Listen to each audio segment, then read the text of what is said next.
Hey, we're live.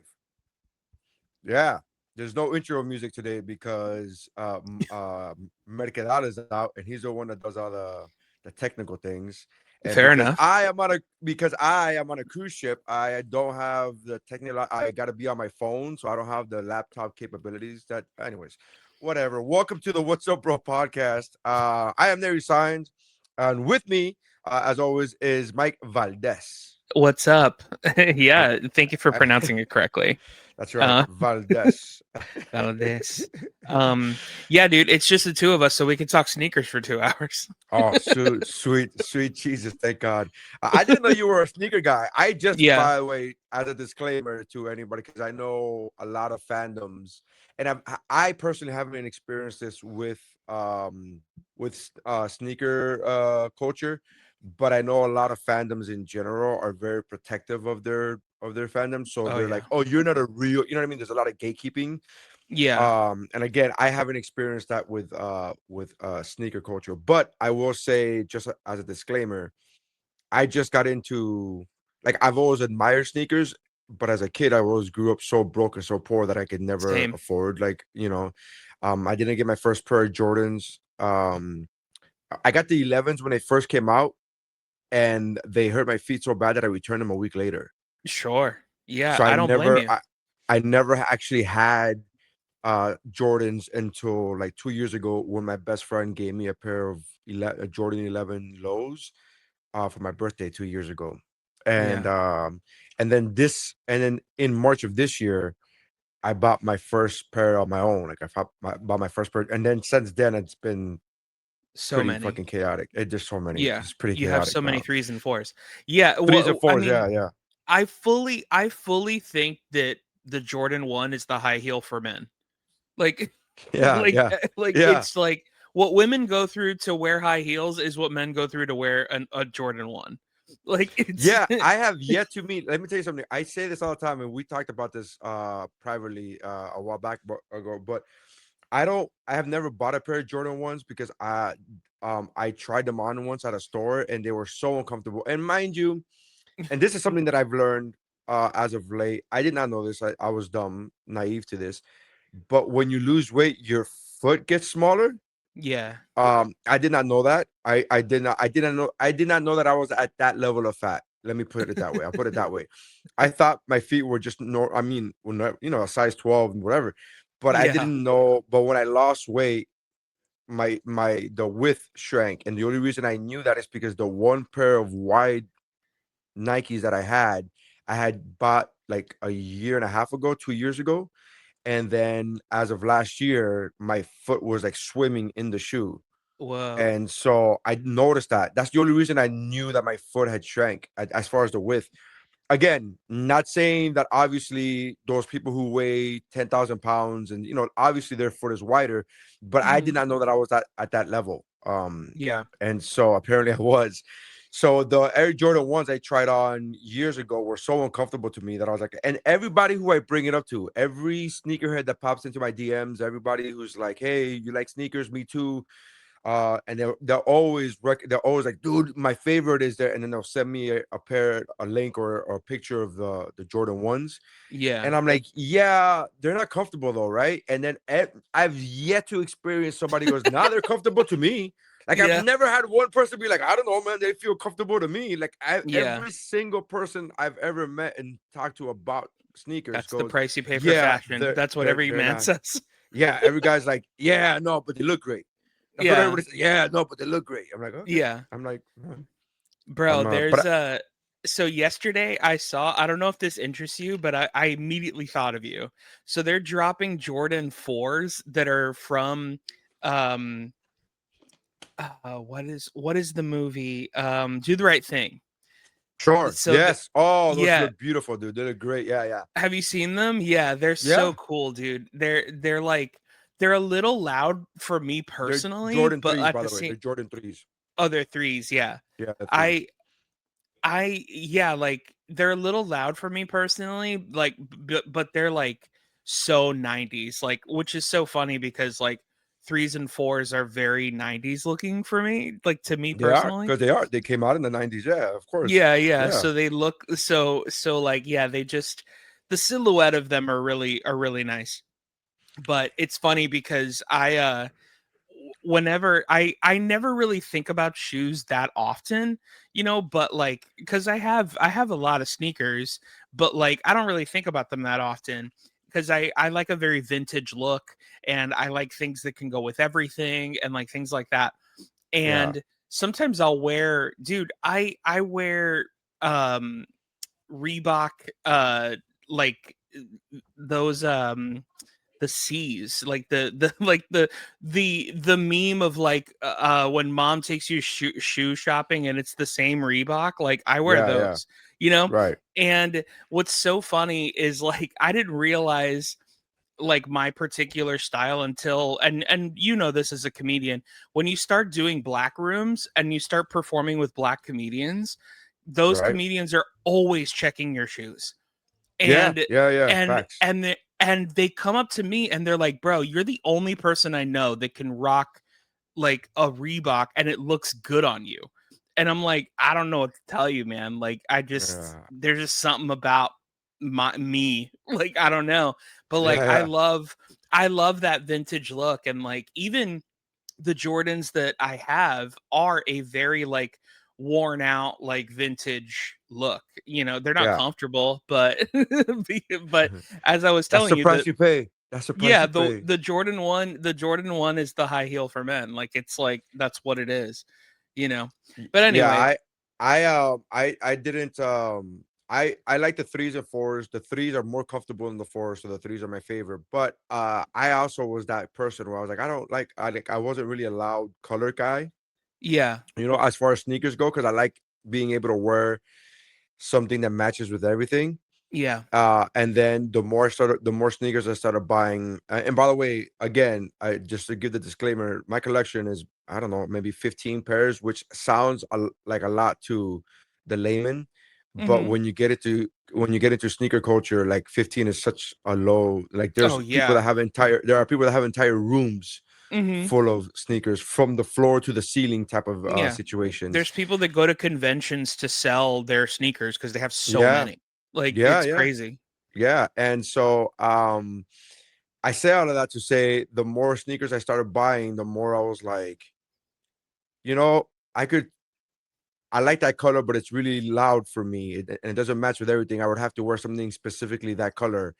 But the more you buy, the more you're like, if I just okay, so I bought these like do the right things, that color, that bright blue. Yeah. I have a shirt that blue. I have a couple shirts that blue, right? And then you go, oh, the red toros came out, the Toro Bravos come out. Those are really bright red. And you're like, I have a red Yeah. shirt. And then you Yeah. start you start in your head, you start kind of like defending the idea of like it's okay to buy these loud colors because Yeah. I don't have it's if you only have one pair, that one pair should be like black or white because you got to be able to 100%. match with everything. But then when you Yeah. start buying more, the more pairs you buy, the more in your head you can start defending the idea of like, you know what, I could buy this loud ass color because I don't have to wear it every day. I would just wear this shoe for this one particular outfit that I have, and then you start rationalizing. That's the word I'm looking for. Rationalizing that way. Yeah. It's Yeah, so yeah, interesting because I was thinking about this yesterday where like I think it all goes back to childhood because you know you were saying that like you grew up poor and I did too and you know you couldn't afford Jordans and I couldn't either and a big thing for me was my mom was like I'll buy you a nice pair of shoes that's reasonable, not like a Jordan or whatever, but I'll buy you a Nike high top if that's what you want. Like I'll get you Air Forces if that's what you want, like, you know, whatever. But they need to be all black because she right. didn't want me to get them dirty. Right. And now I only buy white shoes. Oh, she kind of like got you into that. Oh, Yeah. right. Now I'm Right. like, I want to make them dirty. Like, so it's kind of strange, but Yeah. I am I so I saw this reel the other day, and I always, by the way, this wasn't like one of those things where it crept up on me. But this reel the other day really hit home because I always knew consciously. It wasn't even subconsciously. I always knew consciously this is what I was doing. But when Mhm. I saw this reel the other day that I want to duplicate because I want to use this quote is I even said it, the first pair of shoes that I bought in March were the Dion's, and they were Mhm. the red and gold ones were when he was the year that he was with the 49ers in 95, Yeah. 94. And so, and I'm a 49ers fan and blah blah blah. But I said it then. I was like, I'm just buying shoes that I wanted to buy as a kid that I couldn't afford, my Yeah. parents couldn't afford to buy me. So this is really just all nostalgia buying. Like this is all, Yeah. and I've been saying this for the last few months. Every so often when I do an unboxing videos, like this is me just buying my childhood. I'm just trying to buy things that I could now afford as an adult, Mhm. and I could make the argument could be made that I shouldn't even be able to buy these now because again, as an adult with kids and family, you have the whole responsibility thing. It's like, yeah, you can spend $150 on shoes, or you can spend $150 on something with for your family, right? But Right. this is the one. Um, I'm just buying my childhood is all I'm doing Fair is like enough. trying to, and I again very conscious of it. But I saw a reel about it the other day that was like when people ask you why you spend so much money on your sneakers, it's like I'm just buying shit that my 10-year-old self couldn't like, was all I was dreaming about when I was a kid was like getting and not just sneakers, but sneakers and video games and Of these course. things that all my other friends would have.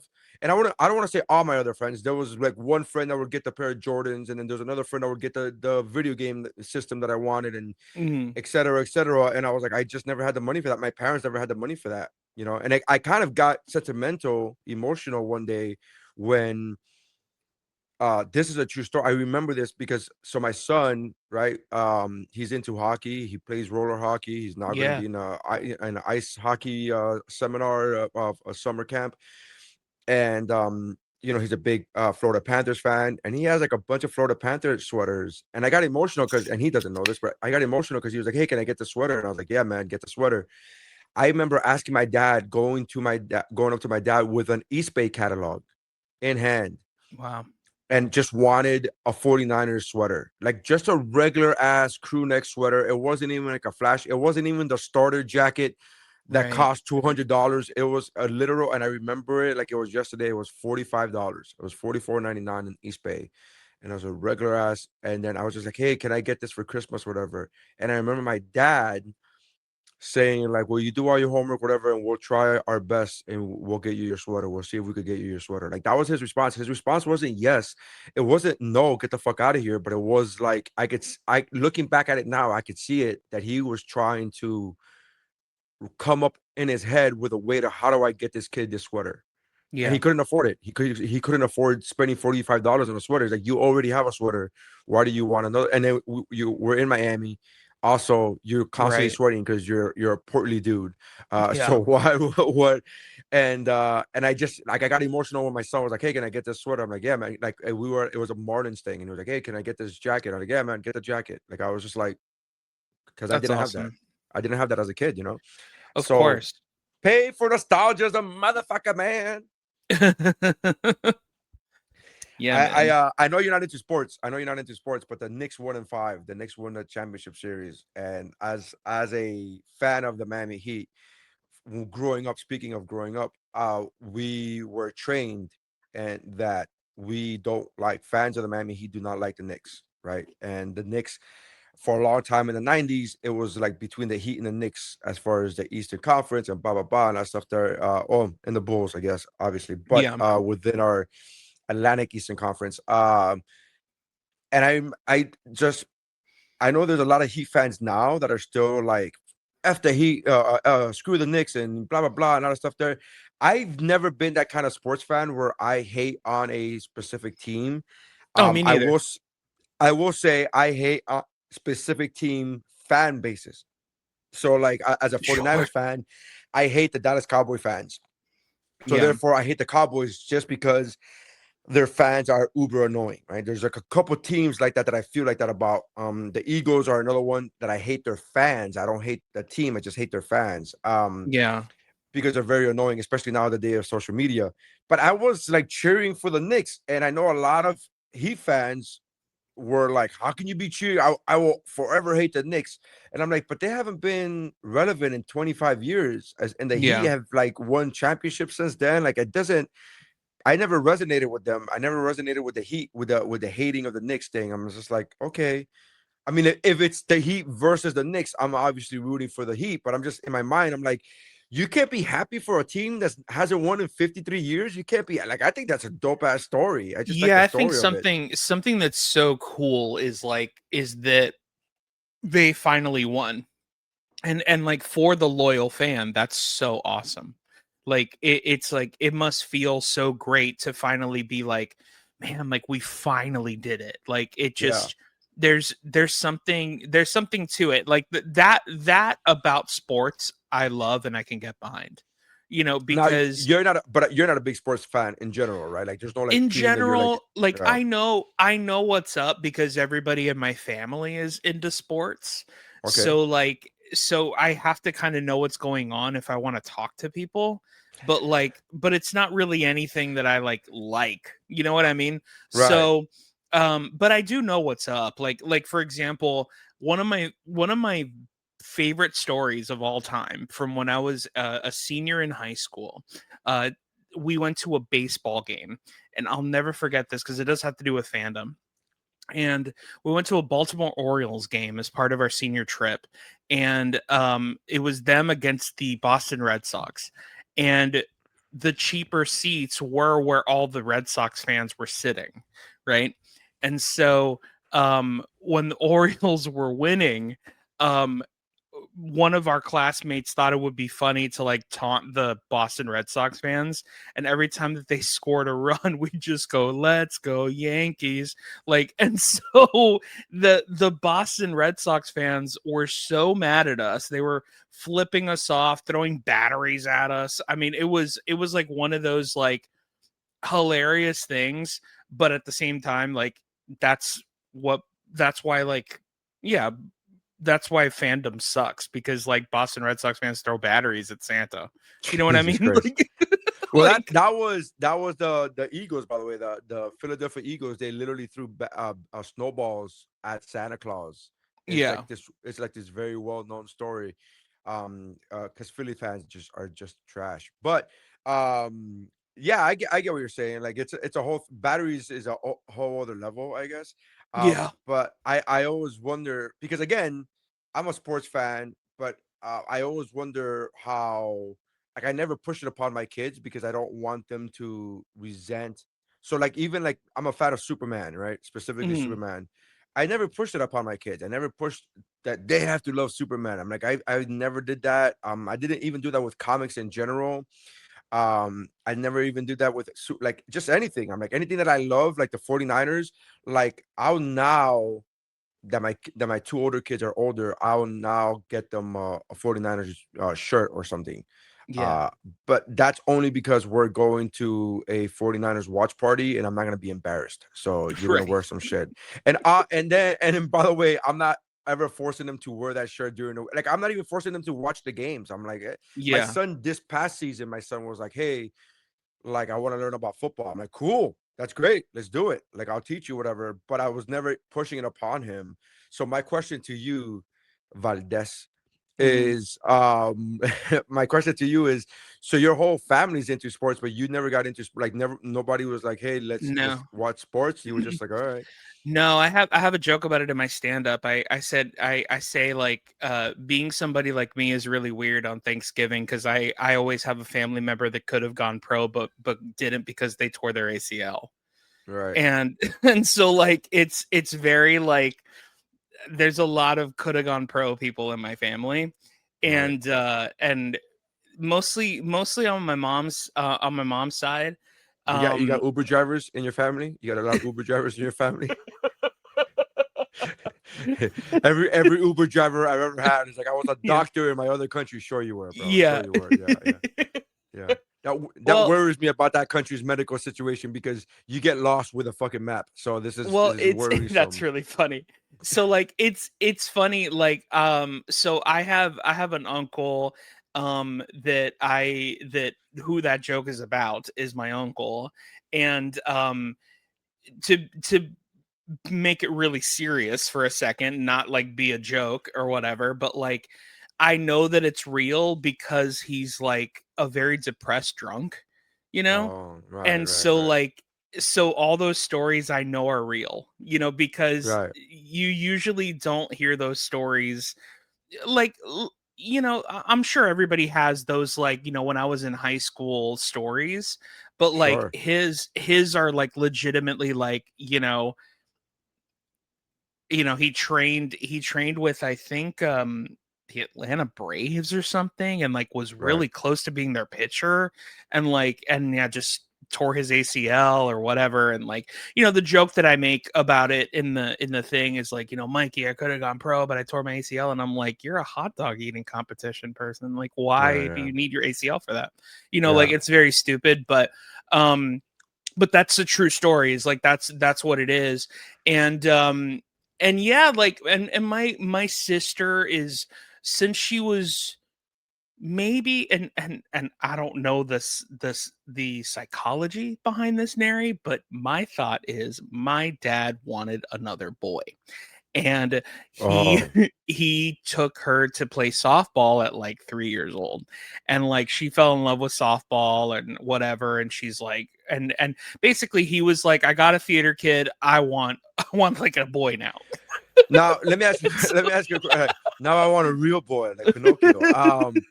My question. And here's the thing: did your family have like a theater background? Did they come from a theater not background? Is even there a any, little so there's nobody. I'm There's the no. black sheep in my family, dog. So, Like, oh, it's more like a pink sheep. But yeah, so yes, you're yeah. exactly. I'm the So flaming sheep in my family. but there was never somebody who was like took you to the theater and be like, hey, this is a theater show. Like, how did you get? Like, how did you find it? Is my question. Like, how did Through you?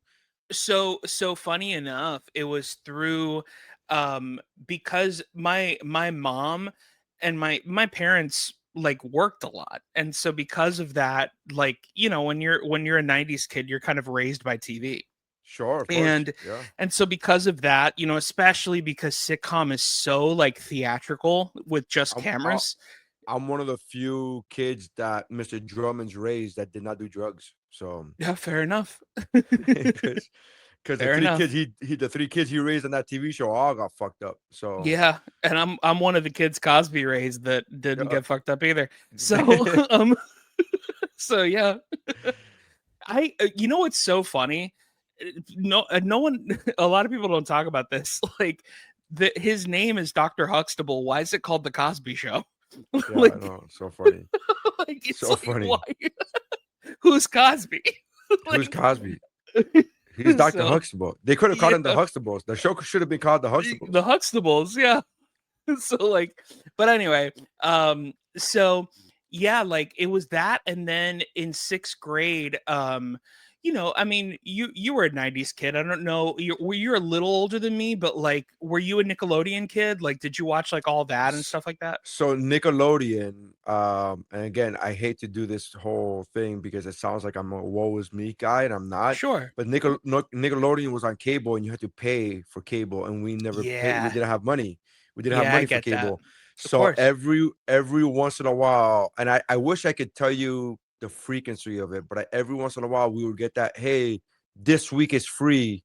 You get Oh, I free cable remember for those weeks. Yeah. yeah, you get free cable, you get free HBO for a week, and like there Free would be certain HBO. Yeah. times, right? So there'll be certain times where they will just give it to you for free, so to entice you to subscribe. But that was never an option for us because it wasn't like we weren't subscribing because we didn't want it or we didn't think it Hmm. was good. We were subscribing because we didn't have money. But every Sure. once in a while, Nickelodeon will give us that free week, and then that's what I would enjoy that the shows. And I was always a fan when I was a real little kid. I was a fan of Double Dare. Oh yeah, of course. um and Love that then show. when I got a little older, there was a game show that had them doing some like Aztec like course, like it was like a physical Legends of the course Hidden that they were Temple. Legends of the like I don't even remember the name of the show. I remember watching the Hmm. show, like this show was awesome, but again, Yeah.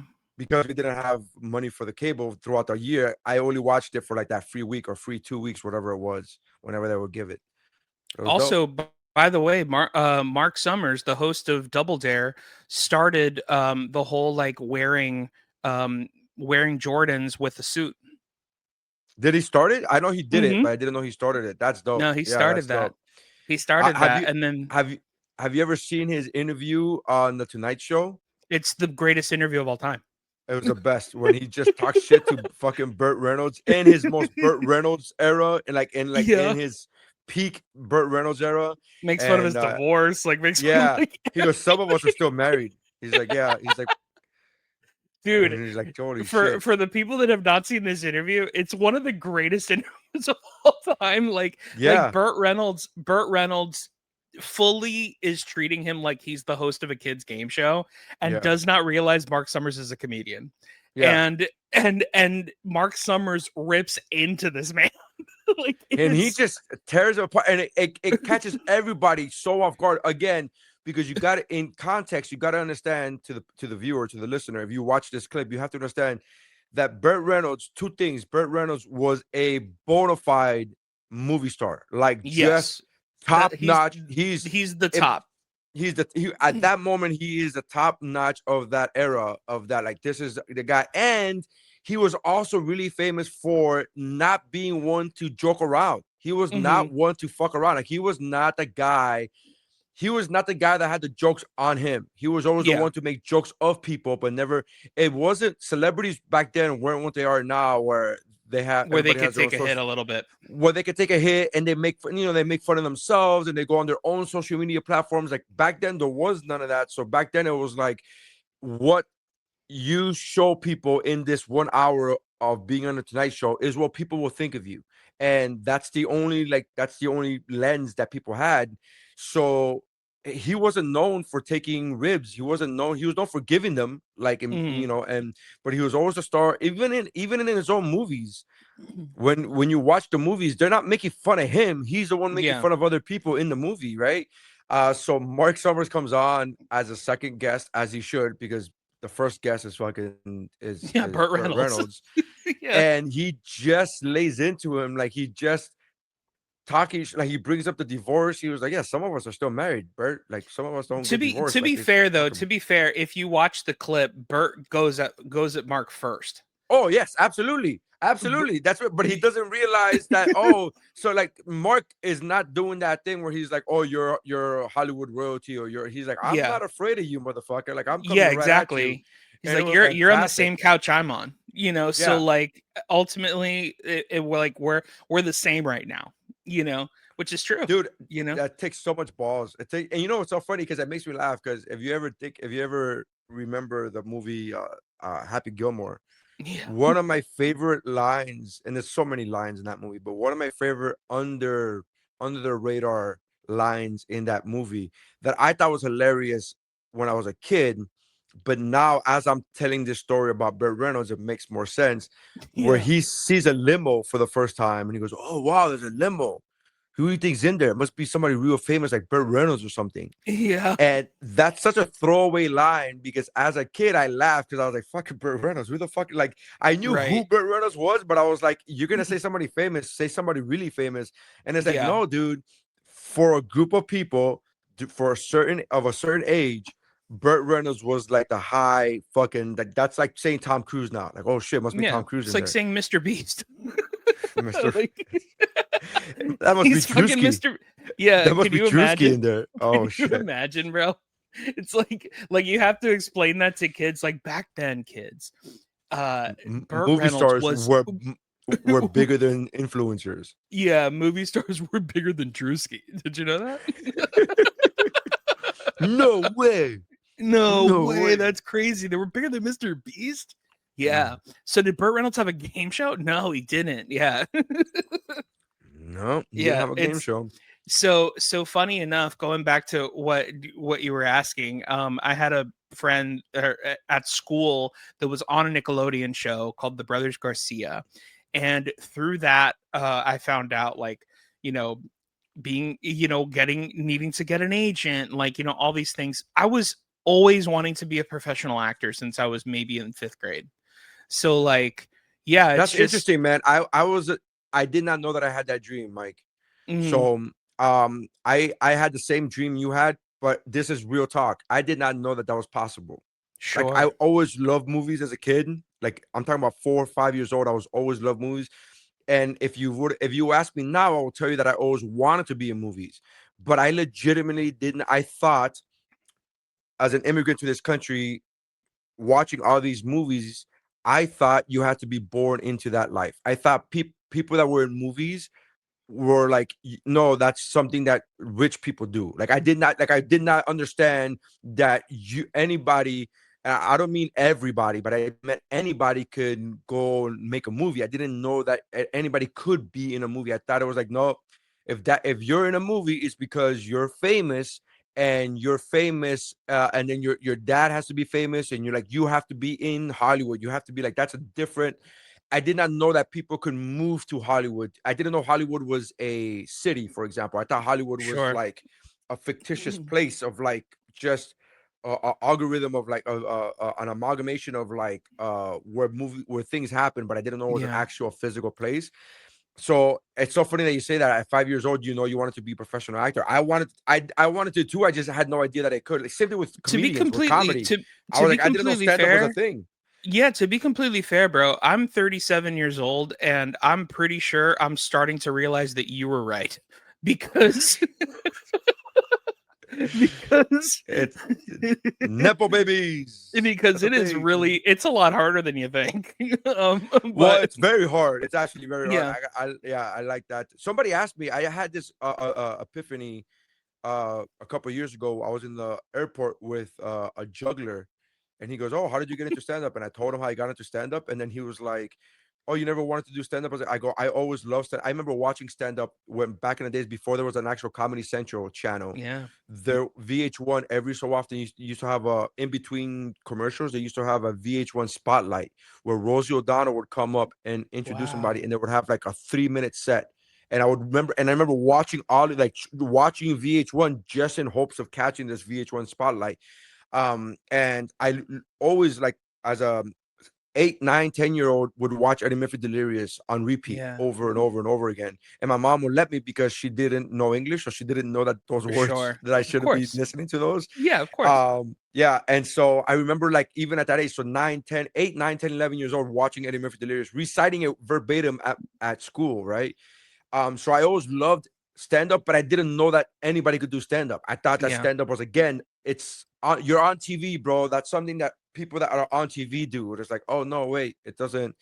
But yeah, it's a whole. And then I remember my friend, the juggler, he was like, Billy, shout out to Billy. He goes, Billy Purdue. He goes, how come you never thought about that you were able to do it? I never thought about this in 40 plus years of my life. And I was like, because I never saw anybody that looked like me do it. Mm. I always like there was nobody who was like, oh, that's a kid from Miami. Like I never saw a fat Hispanic kid from Miami. I always saw good looking white people, and I was like, that's so cool. I wish I was Rambo. Like that was it. That's the extent of Fair like enough. it wasn't this idea of Well, uh dude, I'll tell you right now, I felt the same way until I was in class and I had a classmate who was on TV and I was like, "Oh, this is possible because a classmate of mine is doing this." Yeah, because it fucking did. You know? And shout out to you because now you're that kid. Mhm. Because for the listeners, Mike is in a bunch of commercials, Oh, thanks, Walmart man. commercials, fucking starring in next to a fucking soccer player Suarez, one of Mhm. the best soccer players on the planet. Just in Yeah. time for World Cup, everybody's going crazy over World Cup shit, Yeah, yeah. and here's fucking Mike, fucking being Suarez's agent on Walmart. And Yeah. I'm like, get the fuck out of here! Look at this guy's doing shit. Yeah, That's yeah. awesome, man. Yeah, it's really it was so fun, man. There's more coming, but they let me improvise a bunch and like that's the stuff that I'm really excited for. The stuff that's out right now is like my character is a bit more serious. Right, scripted, But yeah. yeah, because they're just trying to get it all kind of it's basically a fake 30 for 30, you know, Okay, so right. like so that's kind of the vibe they're going for, but it's gonna start getting wacky and hopefully it comes out soon, this week or next, the next episode. But we shot 4 episodes, so yeah, it was a fun time. It was a really fun time. That's So pretty dope, man. So now there's gonna be some kid in Miami going like, "Hey, I fucking seen that fucker. I know yeah, that guy." And that's like that. Now you're that guy that makes yeah. it possible for somebody else. It's possible, man. I mean, it's a lot. Look, at the end of anything, my best friend said this where he's just like anything that's worthwhile in your life is worth fighting for, you know? And whether that be like your potential future wife or your marriage or kids or your career, whatever, like if it is worth it for you, it's worth fighting for. And Yeah, to me, like, I've been an actor professionally for 15 years. And granted, there have been hills and valleys, and there have been stuff that I've been in, and things that I thought were going to be the big thing, and I was cut out of them. Things that there have been a lot of things, but ultimately, I just keep fighting because I ultimately love this, and that's why I do it. The same with stand up. Like, I do it because I love it. And honestly, the best thing about stand up is the only thing I can control. yeah. Acting is something I can't control. Like, There's so I many can moving pieces because there's so many yeah, moving like pieces to acting, man. I can only control how I am in the room, and whether they use me or not, I can't control that, but other than that, like, stand up I can control, which is a great resource to have. And I love doing it. But funny enough, like, I just a lot of the other things that I do in my career, like music and and stand up and playing instruments and things like that, like, I love doing that stuff, but I kind of did that because I needed another way to express myself that I can control, and so that's why I started doing that. I kind of fell That's into it funny by because accident. that's how I start. That's why I started doing the podcast. I started Yeah. doing the podcast, I guess 14 years ago, because I was doing stand up and I remember Robert Kelly. I was working with Robert Kelly. I was opening for Robert Kelly, and then he says podcasting is a new thing. You got to get into podcasting. Hmm. And I said, "Oh, I don't know anything about it. Like I know what podcasts are, but I wouldn't know how to even start one." And he was like, "Dude, podcast." This is what he said. He said that when he started stand up, all you had to do was be funny. He Yeah. goes, all you have to do is kill. You just have to worry about being a killer on stage and kills. Like now, there's so many variables that go into it. There's so many, like, you have to be a social media person. You have to be into marketing. You have to know about Adobe Photoshop. You have to know like all to make flyers. You got to like do. There's all these things you got to do just to be able to promote your stand up. So being funny is not even a thing anymore because it's such a minority thing now. Because now if you could Hmm. promote yourself, whatever. He goes, but podcasting is a thing that while you can't get on stage in the times that you can't get on stage, podcasting is another creative outlet that you can showcase. And hey, look, this is my personality on podcast. And he's like, everybody's got to have, every comedian should have a podcast. And then he said this to me again 14, 15 years ago. And so I was like, all right, so cool. And it's so funny because I was there with Ramon Garcia, and this is his words. Robert Kelly is like, you could just call it two spicks in a mic, and I was like, probably not the name we're gonna go with. Probably not Yeah. the name we're gonna probably gonna go with a different name on that one. White guy from Boston. But Yeah. we're just gonna go with it. And it's so funny because a couple years later, I go, hey man, just to give you a heads up. A couple years ago, you gave me this advice about starting a podcast, and then I told him the whole two spicks with a mic thing. He goes, please tell me that's the name that you chose. And I go, no, no, you fucking racist bastard. No. Come on, dude. Uh Come on, dude. come on, Please, man. you're Come gonna on, do it, dude. dude. Come on, Dude, dude. dude, Like, dude. yeah, Uh he's a wild man. Yeah. yeah, he's Robert Kelly is so funny, man. he's a It's killer, so dude. His he's stand-up is so he's so good. he's an absolute killer. Yeah, but like, funny enough, I was just gonna say, before I did stand up, I was really into music. That was like my thing that I was doing for a long time. Before, like, yes, acting was my number one, but like, music was the thing. And it's so funny how you say that, because like, he hit the nail right on the head even with music.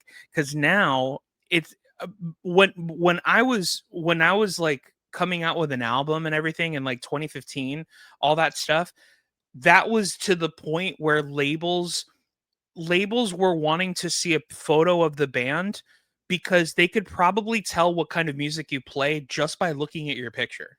Yeah.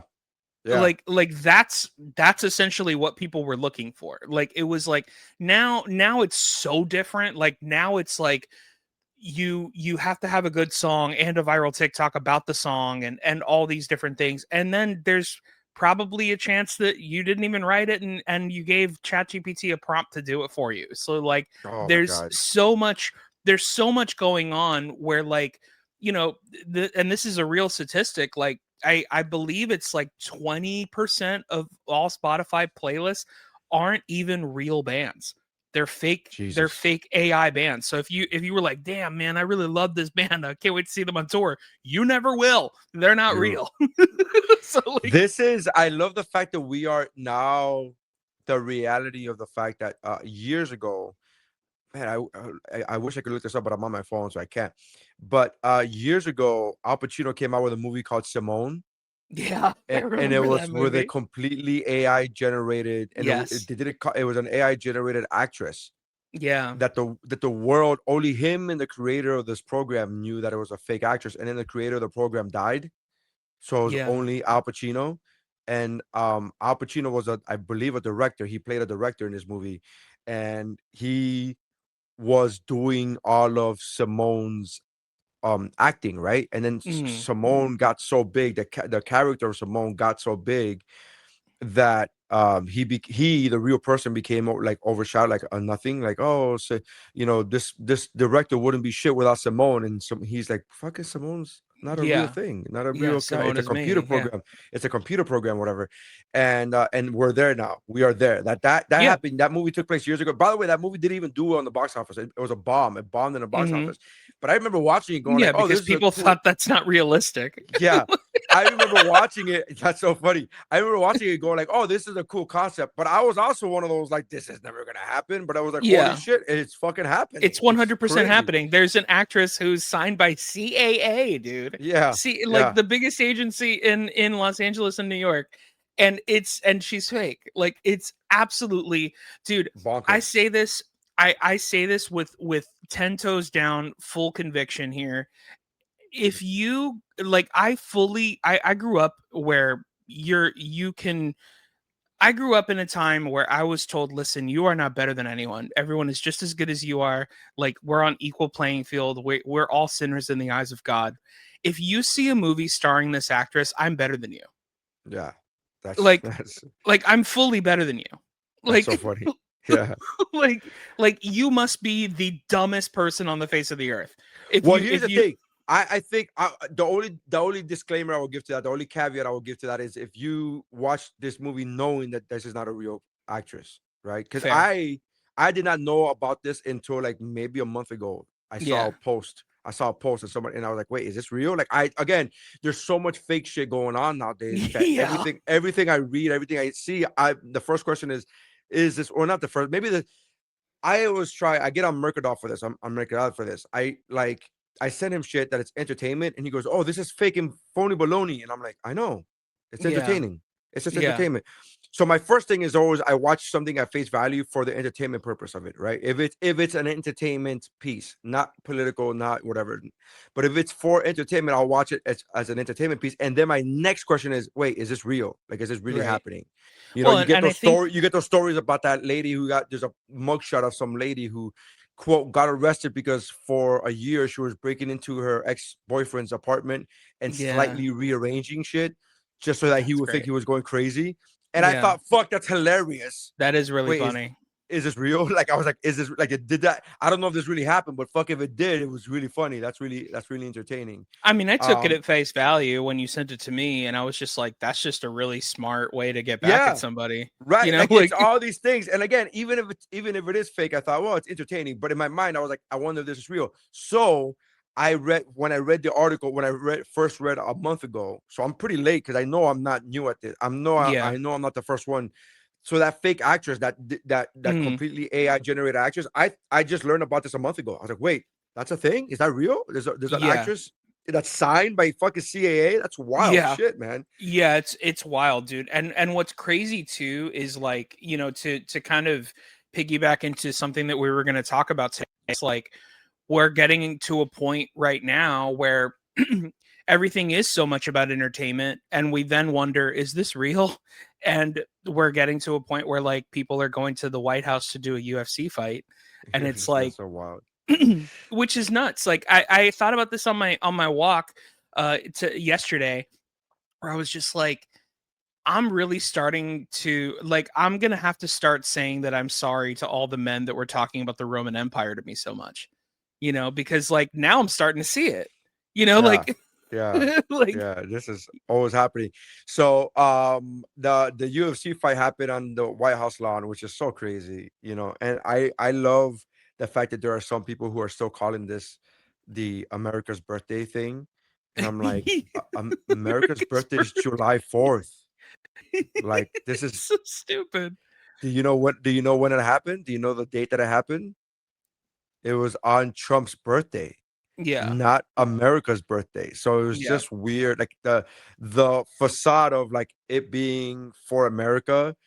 It's like this was for him. Like, what are you talking about? I don't. And Yeah. and again, I'm not even giving my personal opinion or feelings about the administration or the president, but call a spade a spade. Like, just say it's for his birthday. Don't say it's for America. America's birthday is July 4th, which, by the way, is only like 2 weeks later. Like, you could have Yeah. just waited. Like, I don't understand. Which It's not a. even then it's so Roman Empire-y, Oh, because so it's like, stupid. Yeah, for it's for absolutely. my Hey, birthday I'm gonna every. have two men fight, and then I'm gonna say whether I like it or I don't. Yeah. And it's like, this is Gladiator. Like, and to go even one layer deeper than that, to give another analogy of why it's Roman Empire behavior. It's like, hey, people can't afford food or gas or cost of yeah. living. Let's throw a celebration, a gladiatorial celebration, to keep people's mind off of the fact that they can't eat or Yeah. afford houses. It's Like, that's just exactly what the fucking insane. Romans did. That's literally Yes. what the Romans did. They were like, It's just oh, insane. come to the Roman Colosseum so you can see these gladiators fight, and we'll hand out bread. And then there were people there just for the fucking bread. And they're Yeah. like, well, we might as well stay for the fight because we got bread now. Like, this is. It's crazy, But dude. Nate Bartgetzi, who I'm a fan of, I met Me Nate too. a thousand years ago. Yeah. You Me and Nate told both me a opened. hilarious story Yeah, me about and you Nate and Nate. both opened up for Angela Johnson a thousand years ago, and we worked together for I think it was 2 or 3 weeks in a row. We did Miami Improv, for Lauderdale Improv, and then West Palm Beach Improv, just back to back to back. And I was the MC and he was the feature. And I remember that last week that we worked together, he was like, I remember it was the week that the Miami Heat were gonna acquire LeBron James, Mhm. first it was Chris Bosh, I believe. And then I said, I think we might be getting LeBron James too. And then he goes, "Oh man, come on, don't be stupid." He's like, "Don't. That's never gonna happen. That's a pipe dream." He's like, "That would never happen." And then I remember like 2 days after we worked together, it happened. LeBron James went to the Miami Heat, and I texted him, and I was like, "Hey, how's that LeBron James dream coming?" And he goes, "Oh, I give credit, man. You were right, whatever." So, very Yeah. nice guy. Always thought he was funny. Always thought he was hilarious. Yeah. Very nice guy. I have followed his career throughout, because again, when you meet somebody when you're both features and MCs, like it's always cool to see somebody make it, like, oh man, somebody made it. And he was, oh, again, very nice guy. Of course. But he's always claimed to not be political. And Mhm. so that's fine. I think I these are very weird times, because I think the whole I'm not political Yes. thing used to fly a lot better in the past, because nowadays everything is so politicized and everything is political, even the things that are not meant to be political, like, for example, sports. This administration has shoehorned themselves into on Mhm. every level, whether it be college football or the NBA or the NBA finals, or whatever it is. They just shoehorn themselves into it. So things that used to be okay when people would say, oh, I'm not political. Politics is now like infesting everything. It's It's in infiltrating everything. it's in everything. So that the statement of I'm not political, which Nate Bartgetzi has said multiple times, um, kind of doesn't fly anymore. However, people will kind of start looking the other way, right? But then he Mhm. went to the UFC 250, America 250, whatever the hell the thing is called, stupidest name in the world. But he went to it and he had a picture with Robert was it Robert Kennedy, whatever the guy's name is? Yeah, I don't know. Oh yeah, John F. Kennedy uh, Jr. or no, I don't know. no, that's not John F. RFK. Kennedy. RFK. There you go. I think it's Robert. RFK. Anyways, so RFK and Rory his wife. Scovel has a Rory Scovel has a great joke where he's like, "Whatever RFK Jr. says that I shouldn't take, give me 3 of them." Yeah, that's facts. Those are facts. Um, and Yeah,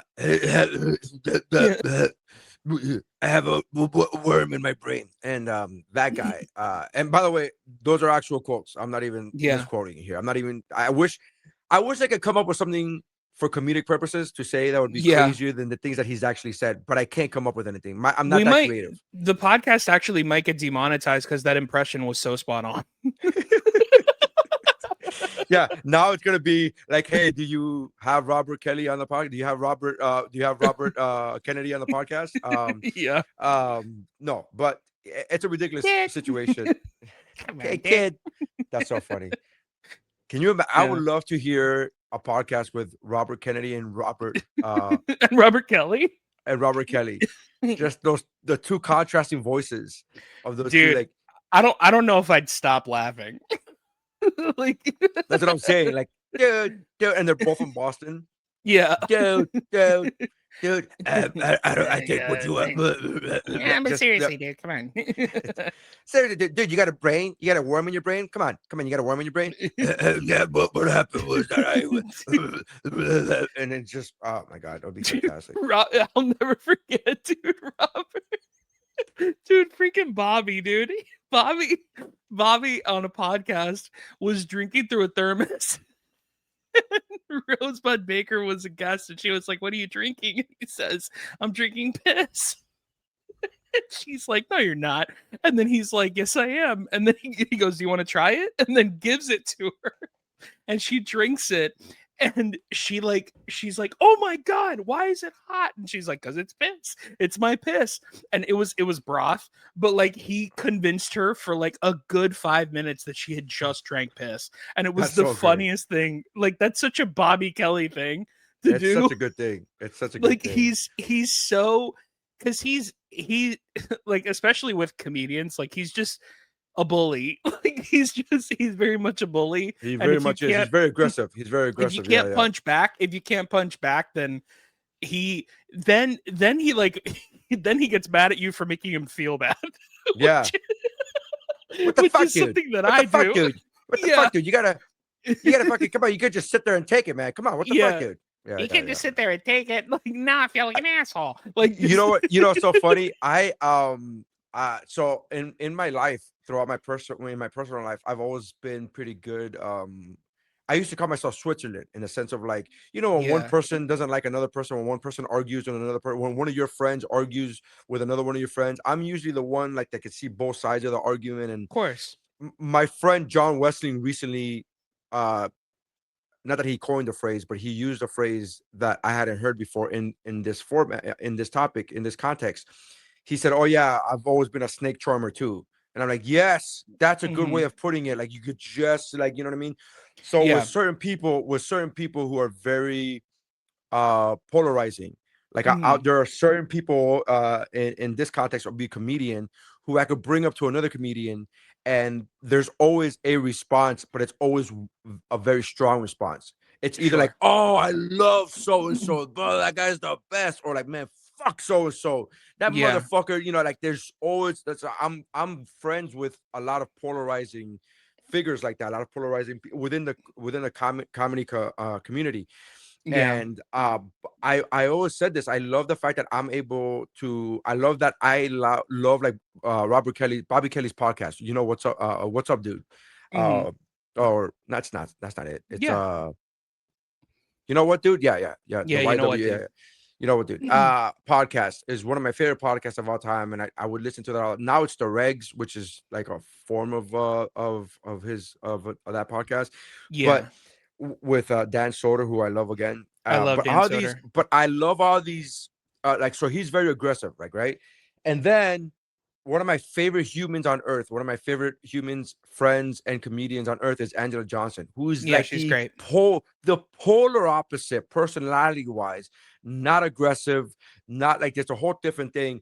and I've done shows with, and I'm just giving these two people because those are the two that I can think of that have polar opposite Yeah. personalities. And I've been on the road with both these comics, and it's so cool how they have cultivated, like we all do, hope to do, cultivate their own audience. Yeah. And like Bobby's fans will comment on his shit, on his videos, and on his posts. Fuck you, dude, you suck, Hmm. and they put a little heart emoji or whatever. And it's like, Right. because that's the energy that he has, that he brings, Yeah. right? That's the vibe that he brings, that he cultivates. Those people who, and then out those Angela's fans would never say that, would No. never in a million years say that. And again, Bobby's fans are saying it out of love. They're like, not, Hmm. this is not a shot. But to them, that's the vibe that he has. And I always love that. As comedians, as performers, we are, for the most part, again, haters are haters, but we're not talking about haters, we're talking about our fans. Yeah. We can cultivate the kind of fans that we want. And if you want, like, I'm not that aggressive dude, who I'm personally not that super aggressive dude who wants all the smoke, right? Which is another reason we talked about this in the previous episode of WuBro, which is why we're not getting aggregated, because we're not saying crazy shit. We're not Right. saying outlandish, like, what? Robert Yeah. Kelly, he knows everything about everything. He's the best. Hmm. Like, we're not saying wild shit. We're just saying well, what I feel is common sense shit. Hmm. Um, but with that comes your fandom, right? Like, you could just, like, you could, and I just love the idea of, like, Dan Soder's like this. Dan Soder's one of the nicest human beings on earth, but Yeah. he hangs around Robert Kelly, and when he's with Robert, they're all like going at it. You know what I mean? It's Hmm. that friendly bickering shit. It's like, I just love that idea that personalities, we can match our personalities to different people, to Yeah, different vibes. you kind of cultivate, at least with with fan bases, like you kind of cultivate a mirror of yourself in a lot of ways, Yeah, because because you're right. Like Bobby's fans are very like, um like they'll roast you or like or yeah, yeah. whatever, to where I use I Angela's use the fan. word I use the word aggressive, but I don't mean that in a negative way. I just mean that in a Sure. very matter of factly. They're just an aggressive, because Bobby's more so because we're talking about, right.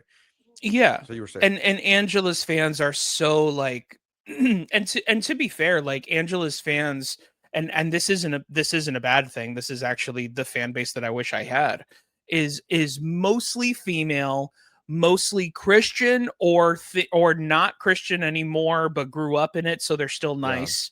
Like, yeah.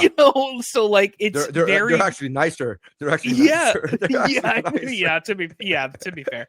I mean, the thing that I love the most about Angela, and it's so how I feel, is how she's like, I'm not religious, but me and Jesus are cool. Yeah, And it's like that's the most like accurate thing that I've ever yeah, heard. I fully believe that. Like that's and I think that her fan base is very much like that. Like there's very little to none, kind of dude. like Her fans are awesome. Like, her comments. Yeah. fans, I've got on the road with her, and her fans are so, Well, like, they're like loyal as all get yeah. out too. So, aside from being loyal, they're also like, we baked you a cake and we knitted you a sweater. I'm like, what? What? What is happening here? That is Yeah. wild. Kind of like, this is wild. Like, Yeah. I know Gabriel used to get this. Like, Gabriel, when he used to do the improvs would tell me that the green room would be filled with cakes Cake. Yeah. that people made for him. And so Yeah. there would be like these 20 cakes in the green room over the weekend. And he was like, I can't eat all of these cakes. That'd be crazy. Even at his biggest, right? Yeah. But Angela's fans are like, hey, I knitted you a sweater and Yeah. I made, like, it's just Well, what, they like, all it's have they such, all have an Etsy store, so like they're all yeah, trying to get their business out there. they're all, and it's so great, man. Yeah. It's so No, great. it's Like, it's amazing. I don't I mean that as a love, bad thing. it's not a bad thing. I don't No, think it's anybody it's a would take, beautiful thing. I don't think anybody would take that as a bad. I think people who have Etsy stores are like, goddamn right, I have an Etsy store. Like, I Of have an Etsy course. store. Yeah, that's a I go beautiful. go check out my Etsy store.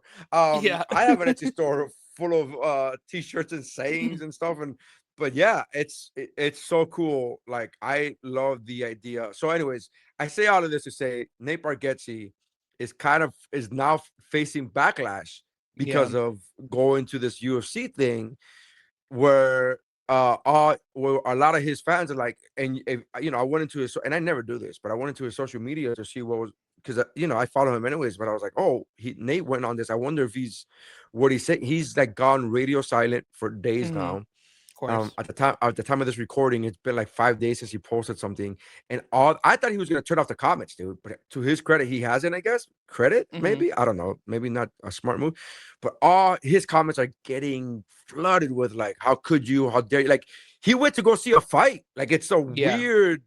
I don't know where you stand on this. I'm interested to know where you stand on this. I don't think that was a good idea on his part, but then Yeah. again, I don't. I am being fully transparent here when I say I don't think I could take my personal beliefs out of this topic. So like Yeah. I could stand here and say like he just went to go see a fight, and then but I know I would not have gone to see that fight because of Right. the political implications that will come with it, the Titans. And I am just such a personal not fan of this administration, so much so that I would never see myself in that situation. But Hmm. again, I'm not Nate Bartgetzi. Like who gives like I don't, like should he not be able to go watch a fight if he wanted to go watch a fight because he's a comedian? Does he now you have to make that calculated step of like, well, I'm gonna go watch this fight. I've been invited to the White House. I'm not gonna go. Like this is a weird. There's a weird place for a comedian to be in because Hmm. it's athletes get this all the time, right? Like you win the championship, you're invited to the White House. So athletes, if you are an athlete, especially a professional one, which now even college athletes are professional because of NIA, um, naming what is it? Name intellectual anyways. So my whole point is athletes have to think about this at some point. You have to think, hey, Yeah. am I gonna go to the White House if I get invited? Comedians, for the most part, we never have to think about this, right? We never Yeah. have to like start thinking, well, I've been invited to a fight. Should I go? Is this okay for my career? But it is like he's lost a bunch of followers on social media. He's like losing. People are commenting that they're not going to go to the rest of his shows for the rest of the tour for the rest of the year. And I just like, man. I mean, again, I like the guy.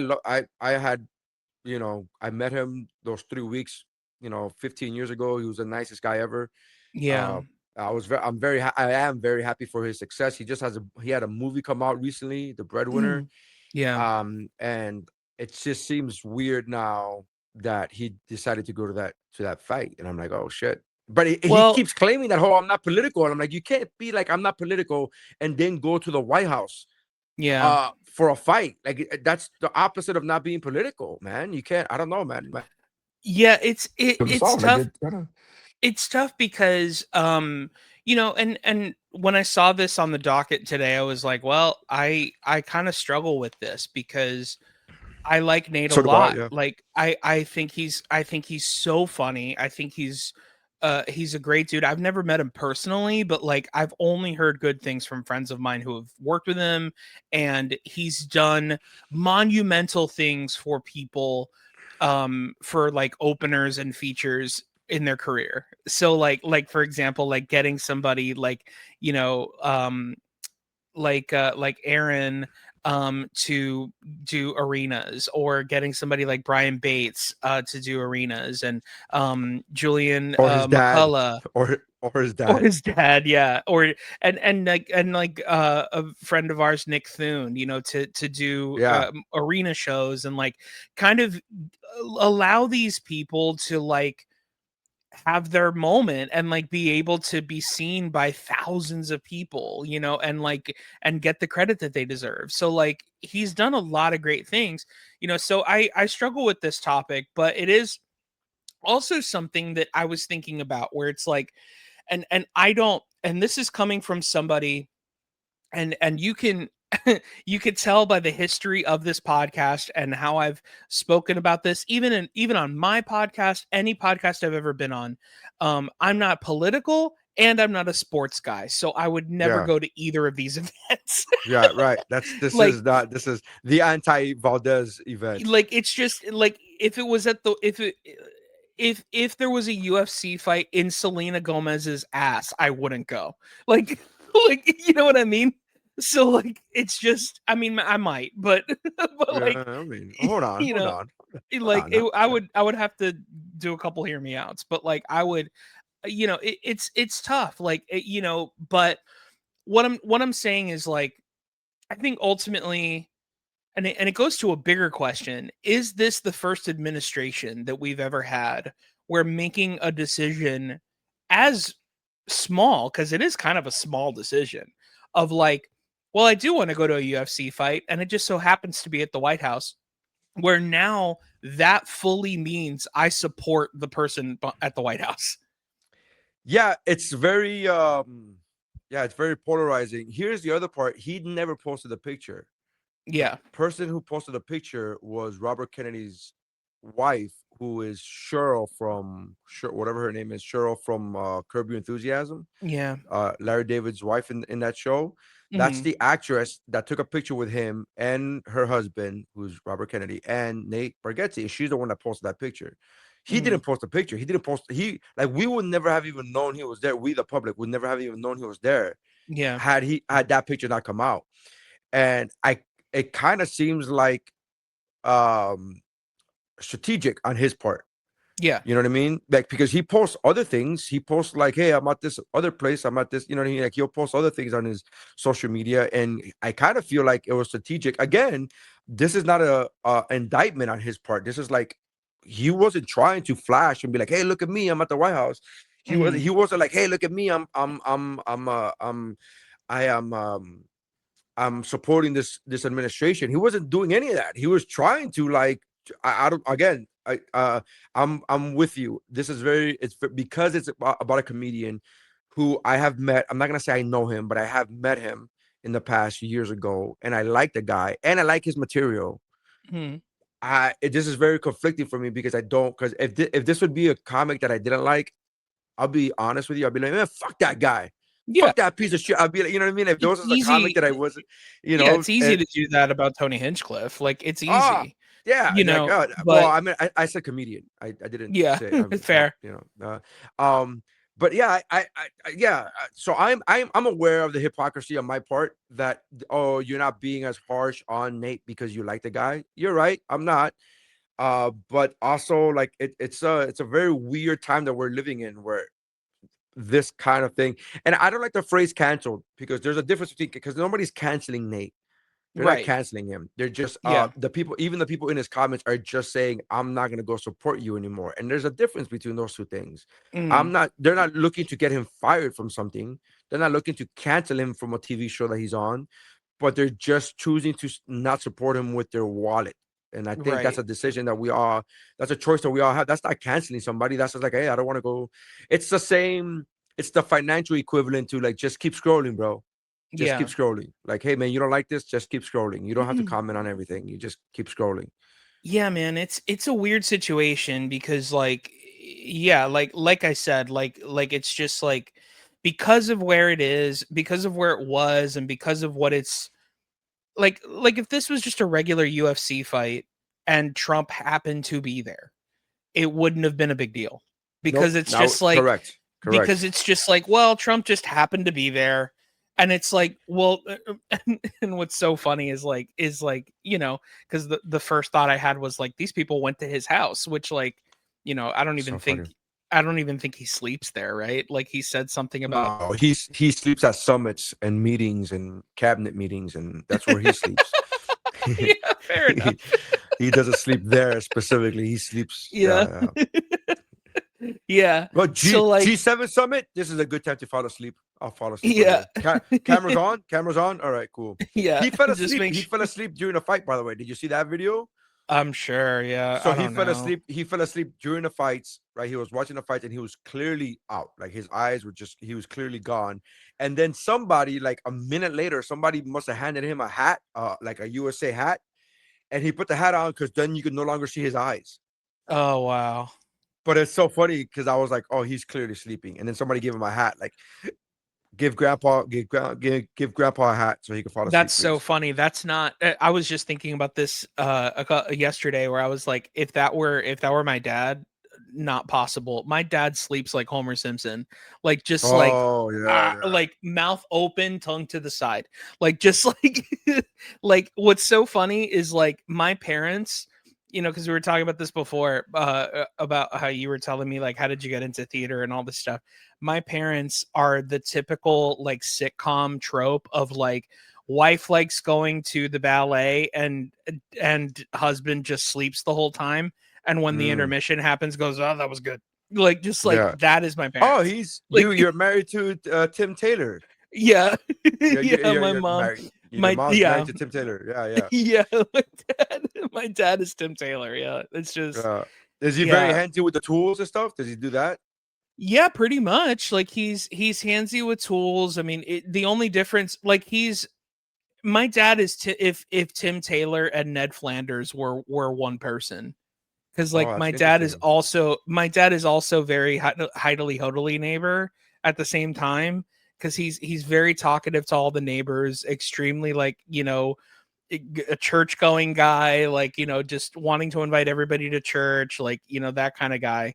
And then, Actually, Ned Flanders is Ned Flanders because Ned Flanders is a very handsy guy too. He knows tools. He knows his way around tools. yeah, fair enough. Yeah, So your dad my is just dad Ned Flanders. He's my just dad isn't secret buff like Ned Flanders. My dad isn't oh super sexy Flanders though.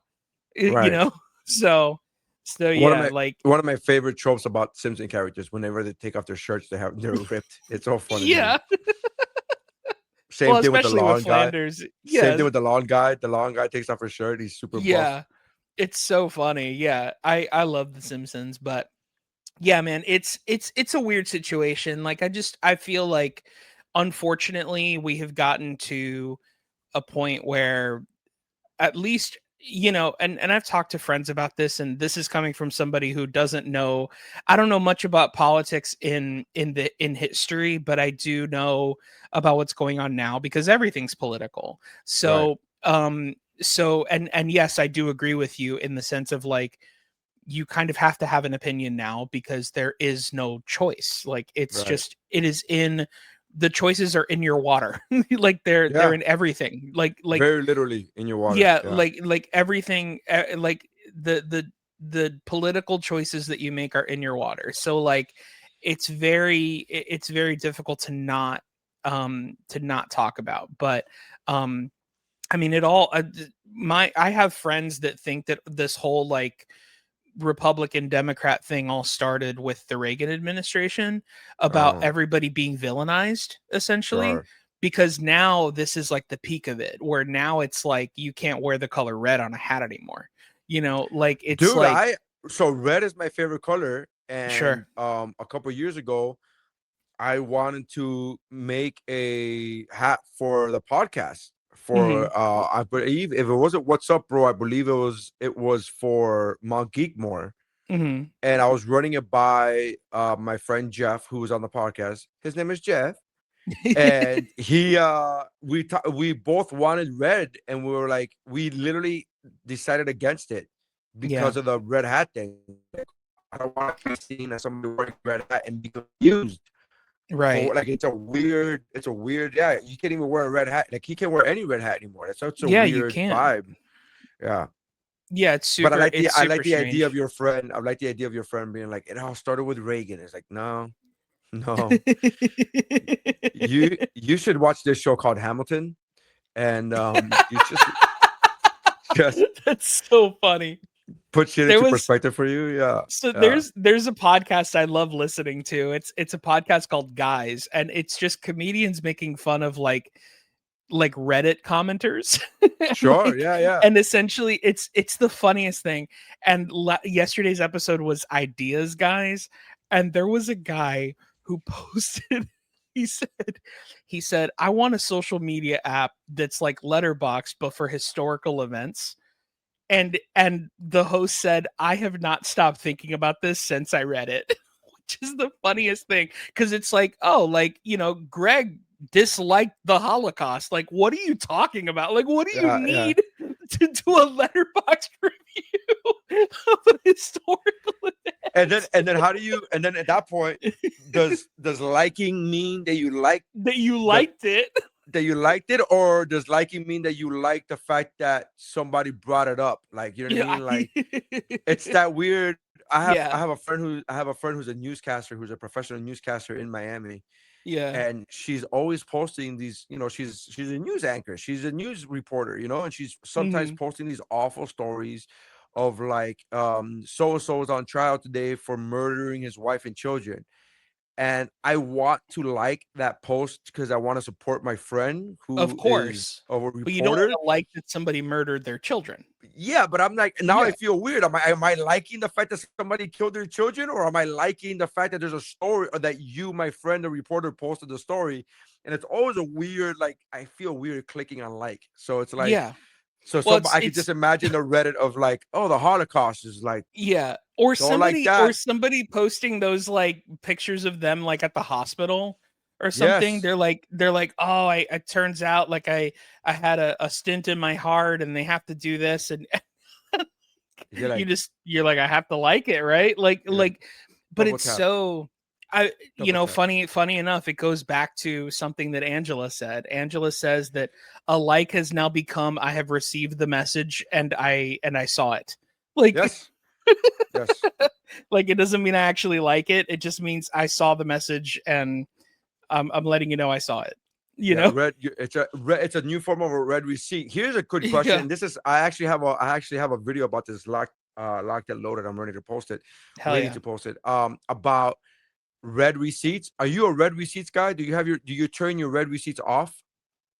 I have them on, but I mean, it doesn't really matter to me. I don't take it as personally as a lot of people, if that's what the question is. No. The question is, do you have it on? Yeah. Because some people turn them off. Some people turn off the red receipts. Some people like Well, don't yeah, want you to because know that you read them. yeah, well, also there's like people that like don't want you to know that they read them, or um there's a lot. Like, I don't take it as personally as other So people. I have my red receipts on, and I don't understand. Like, to me, people who turn them off, I'm just like, what are you hiding? Stand on all 10. That's You read kind the of how I message. feel. It's like, what are you Yeah. hiding from? What are you hiding? Stand on all 10. You read the message. Why are you hiding that you read it? Like, Yeah. you receiving something doesn't is not an indictment on anything. Like, if I send you some wild shit about, Epstein's Island, and you read Mhm. it, it doesn't mean that you were on Epstein's Island. It just means you read it. Like, I don't understand. So that's my whole video. Unless the text was, "Hey, what's with this with you being on Epstein's Island?" Yeah. Then it's the article. Hey, if you hey, I see an article that you are on Epstein's Island. Don't say anything, but just make sure you read it to let me know you acknowledge, and you like that's the only way that message is gonna get you in trouble. That red receipt is gonna get you in trouble. But my whole point in the video that I'm about to post, that I'll post later tomorrow or something, is like, why do you have your red receipts on? How much of a pussy are you that you're just like, Yeah. I don't want people to know that I read it. What the fuck? Dude, you and I are so similar in this regard. And I'm actually really, it makes me smile ear to ear that we're both like this. I have nothing to hide from people. Like Nothing. like What are you hiding? I have nothing to hide from people. Like, people, like the I like this is something that's going to sound crazy to a lot of people. I'll just hand people my phone. Yes, I do that all the time. I'll just hand people my phone, and they're like, Are you sure it's okay?" Like, it's like, well, first of all, it isn't a part of my body. Yeah, And second of all, I have nothing to hide from you. Whatever yeah, you yeah, see on that phone, I know is on that phone. So, yeah. like, I don't Also, care. the You know? things that you shouldn't be seeing that would be on my phone are already in the secret app. There, it's fine. It's fine. I'm not. What do you think? I'm a fucking amateur? You think I just keep Dude, shit laying around? I I move shit remember immediately, buddy. What are you talking about? But I I same remember thing. one time I Go ahead. remember Yeah. one time I even no, I remember one time I even went to a doctor, and I had to my mom came with me because my mom gave me a ride. I had it was for an eye thing, and she had to drive me. And the nurse was like, "Is it okay if your mom is here while I ask you these questions?" Cuz Yeah. like, she was going to ask me, like, like, "Are you sexually active?" Like, blah blah blah. And I literally said, "I have nothing to hide from her." Like, Mm. I and she laughed really hard. like it's just, I don't care, man. Like, it's like, whatever you're going to find out, I have no problem with you finding out, cuz I'm not I think embarrassed it's by it. I think it's because I think a lot of it has to do with the fact that we're stand-ups, right? The fact that we're Probably, yeah. comedians. We're already Because telling people our most embarrassing stuff. yeah, we're already putting that on stage on a Yeah. microphone for laughs, right? We're already doing this. It's like it's fine. Like I don't have any. I'm not hiding anything. Yeah. There's part of that, and which is so funny because if you think about it, every comedian who's ever really gotten in trouble, right? There's a couple of exceptions, but there's Yeah. for the most part when comedians get in trouble, there's always like, look, if you listen to a bit that he had, he's like he was telling you who he was. 100%. Like A he was telling hundred you, percent. he was telling you who he was. Like Cosby literally has a joke about slipping a Spanish fly in Mm-hmm. women's drinks. Oh yeah. Like It's he true. has a joke about that, and it's like people were just laughing it off, but like he was telling you who he was. Louis C.K. was telling you who he was. Mm-hmm. Like this is not like we're not really hiding anything. You people just He didn't have a joke about asking women if he could jerk off in front of them, but he did have a repertoire that would make you feel like he seems like that kind of person. You know, yeah, I like mean, he has a joke. Do you know? And I don't even know now that we're on like I don't. He has a joke about rape. Have you ever heard his joke about rape? Which I I used think to I laugh. have, yeah. I used to laugh all the time about it because I thought the absurdity was funny. And then you Sure. look back and you go, "Oh, probably isn't funny anymore." But he had this joke about 100%. rape because rape is never funny. It's never you should never rape a woman. It's always you should never force a woman not to do what she doesn't want to do. It's disgusting and gross. You should never rape anybody, unless the woman you want to have sex with doesn't want to have sex with you too, then at that point, what are you supposed to do? Like that's the joke, and it's so again because in the ridiculous space of it, you go, "Oh, that's hilarious." Obviously, he Yeah, doesn't mean that, but of then you look course. back at what he did, and you go, "Oh, Yeah, I think he meant that. oh, yeah, I think he meant that." Fuck, that's not. That's probably. But Yeah. again, if you just listen to who they are, like right.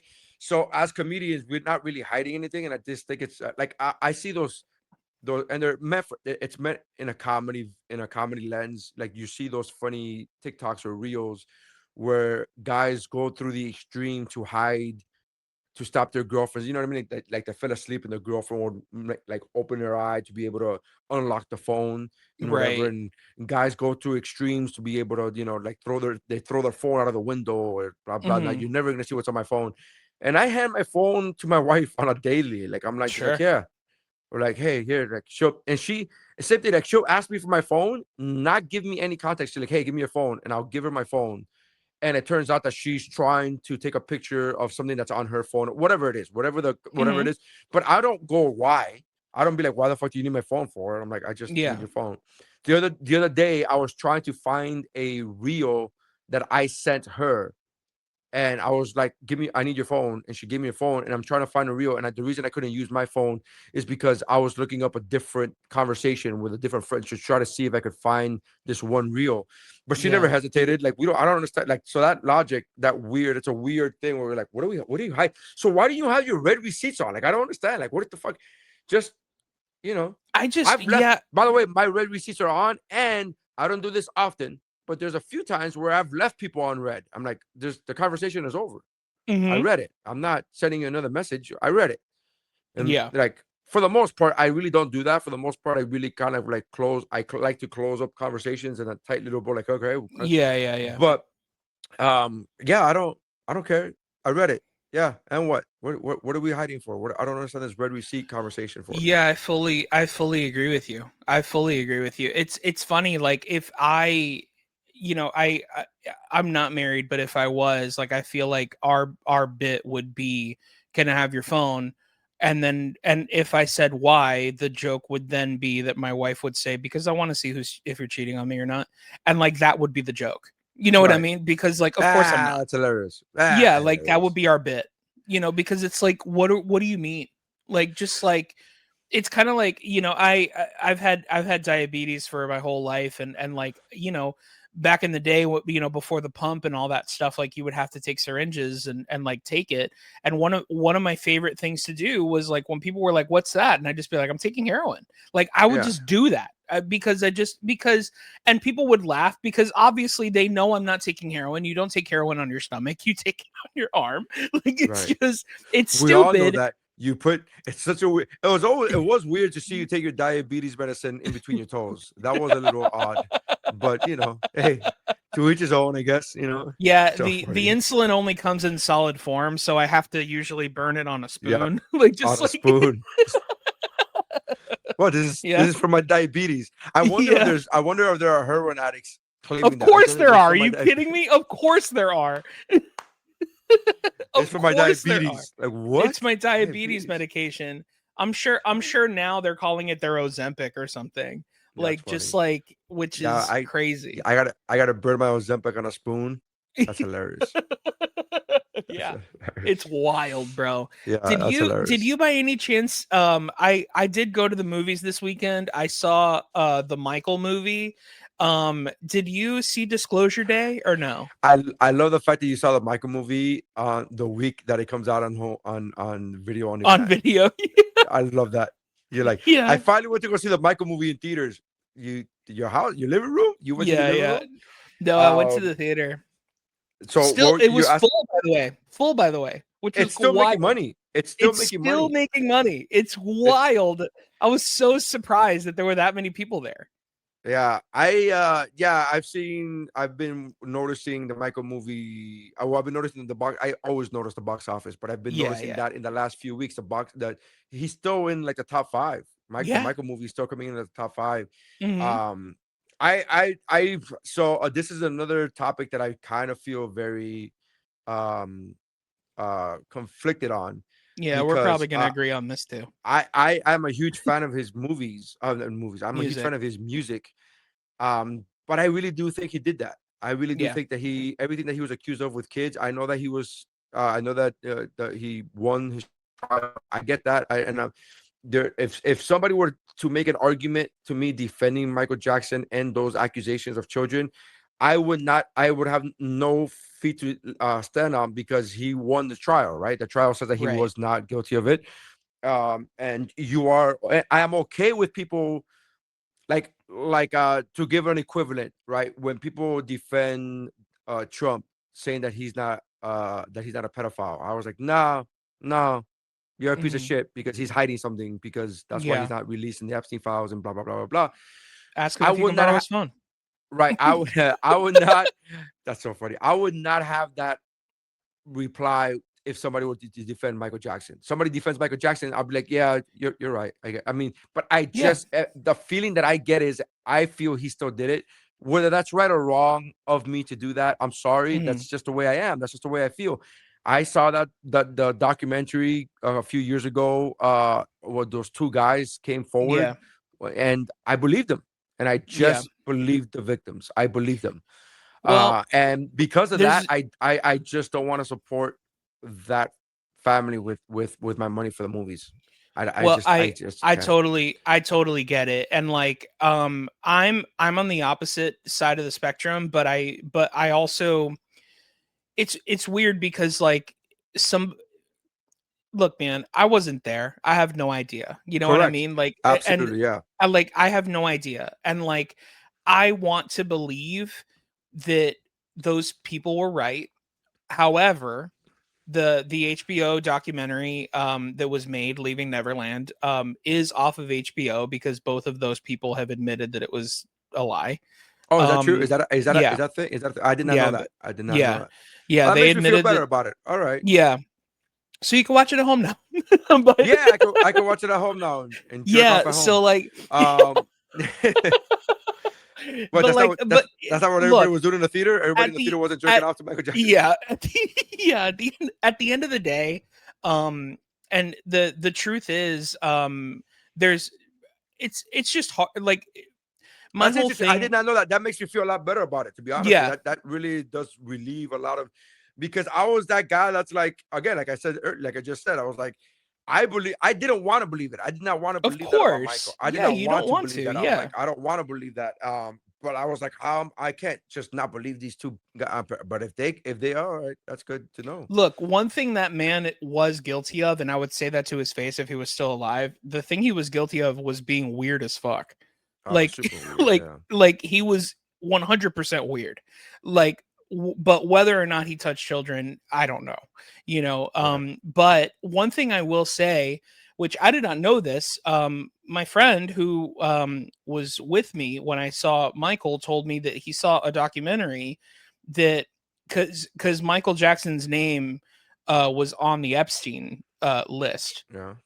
and he said that apparently what happened was he went once, saw what was happening with all the children, left, and then that's why he built Neverland, so he Yeah, could have a place for children. I heard that too, but that kind of seemed like that which is a dope story.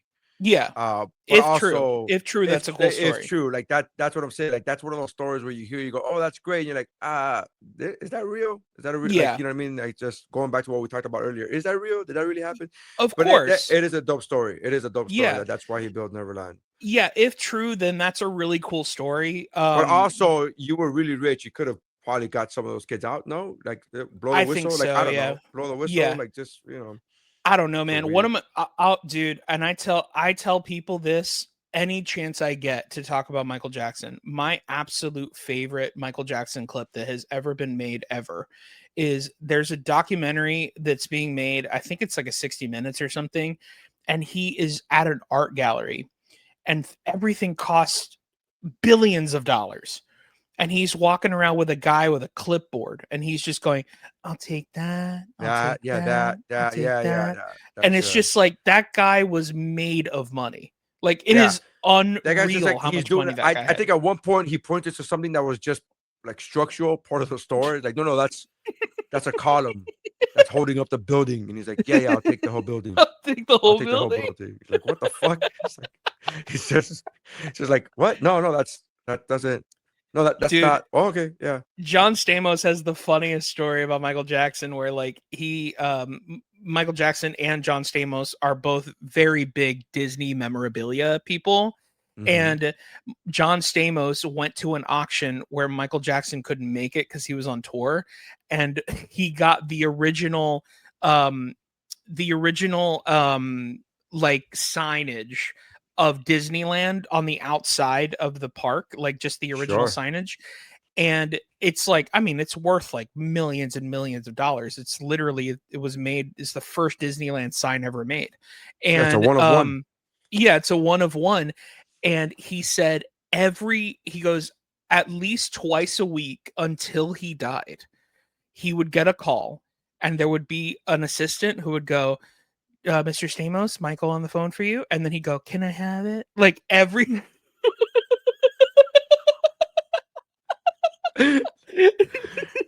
That's just That's the funniest story. Like just, can I have it? That's the name. That's the he title of already that's the title of the episode. Can I have it? like he didn't even say like, hi, my name it's Michael Jackson, like nothing. Just can I have it? And no, Can I have? Michael. Like No, just Michael, you can't have it. So funny. He wasn't. yeah. I like the fact that he wasn't even saying, "Hey, I'll pay you X amount of Yeah. millions of dollars." He was He just saying, just "Can I he have it?" said, can I have it? Yeah. He's like, Can I have that's it? such a It's yeah. so funny, dude. He But yeah, yeah. did you see apparently Disclosure Day is doing really well, but I have heard that people are not liking it for some reason. Interesting. What's the Rotten Tomatoes on it? Do we know what the Rotten Tomatoes I on it don't know. is? I usually don't care about that stuff, I but don't care like either. yeah, yeah. I like the audience score though. I do like looking at the audience score. I don't care about the critics. I care about the Yeah. audience score because the audience score is usually pretty on brand, unless it's like a um. There are a few times were like Like the Star Wars Snyder cut or movies something. and Snyder, like Star Wars or DC, where the trolls will come out and start bashing it. Like, I don't like it when they do that before the movie even comes out. It's like, no, Same. you can't. The movie hasn't even come out yet. What are you talking about? Mhm. But I'm interested in. So I'm interested in Disclosure for a couple of reasons. One, it's Spielberg, right? Spielberg is Yeah, one of the directors on my list that it should be on everybody's list that you go, I'll watch anything that he makes, right? Anything 100%. that they make, I'll just watch it. Doesn't mean that I like or love everything that Spielberg has made, Right. but for the most part, he's earned that. He's earned the I'll go watch it. Mhm. But it's an alien thing again, and I'm just Mhm. like, this guy really loves aliens, man. He He really really believes in does. aliens. He really loves Mhm. aliens. So that's the reason why I don't know if I know I'm gonna watch it, but I don't know how fast I'm gonna rush to watch it. Is because the Yeah. aliens thing doesn't I don't know if really. it's a theater watch for me. I don't know if it's a yeah, if it's rushing to go watch it, because I don't recall the last time I saw an alien movie that I was rushing to go watch. Now, I will Right. say that the movie that I talked about last week that I love you so much, Project Hail Mary, has an Yeah. alien in it. Mm-hmm. I did not know that going into the movie. Yeah. Right. So Right. therefore, it wasn't like I'm gonna go. I'm not saying that I don't. I'm not even saying that I'm not a fan of movies that have aliens in it. I'm saying I don't rush to go watch these movies. I Right. don't rush to go. There's another one about the whole street moved. Remember that? What's the one I sent you that trailer? I forgot the name of the movie. Uh, I absolutely loved that trailer because I that was trailer's like, fantastic. I thought it was gonna be because I aliens, but it's apparently dinosaurs. yeah, that's the coolest. See, if I mean, whoever directed it, I'm sure is great, but if that was the Spielberg movie where it's like where it was like, oh, they're tricking you into thinking it's aliens, but then the left turn is that it's dinosaurs, Yeah, man, that would be crazy. Cuz yeah. that's like such a Spielberg move, but yeah. I it looks really cool, yeah. But I do like the idea of Disclosure Day. I do like. I do want to see it. I do want to watch it. But We're yeah. getting Uh, closer and closer to it being real. oh So my god, it's we're we're there's a. Did you get that? Did you see that meme where there's a Venn diagram, but the Venn diagram is made with actual DVDs, and it says you are here, and the DVDs are Terminator 2, The yeah, Matrix, and Idiocracy. And that's we're like so funny. we're in the middle of these three DVDs, and like, yeah, you are here. Like, holy shit, we are in this Venn diagram of what the fuck is Dude, happening? to What is to cl- happening?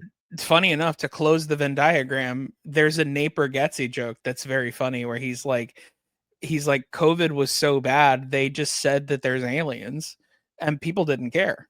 Like Yeah, people are just like, okay, do they have COVID? I don't know. Like yeah, just yeah. like They better cover their mouth. They put a yeah. mask on. They put a mask on this.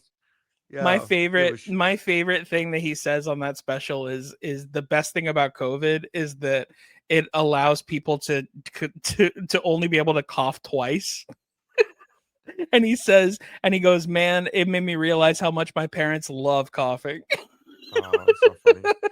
There was a clip I posted during COVID, right when we were coming back, right after, but we were still in the mask wearing 6 feet apart phase, but we were now allowed to gather. And I was at a comedy club, and I was doing a joke, and you could hear me. I was doing a joke, and then you could hear the guy coughing or Yeah. sneezing. It was a sneeze. You could hear a guy sneezing, and I then was he with sneezed. you, wasn't I? And then no. And then he sneezed Okay. again. And then he sneezed again. And I stopped my joke in the middle of the fucking joke. I go, that's two. You one more, you're fucking out. Like, I'm just telling you that Yeah. right now. Everybody, as you're sneezing, everybody, you're fucking freaking everybody out. Nobody's paying attention to my jokes because they're all worried about your fucking sneezes.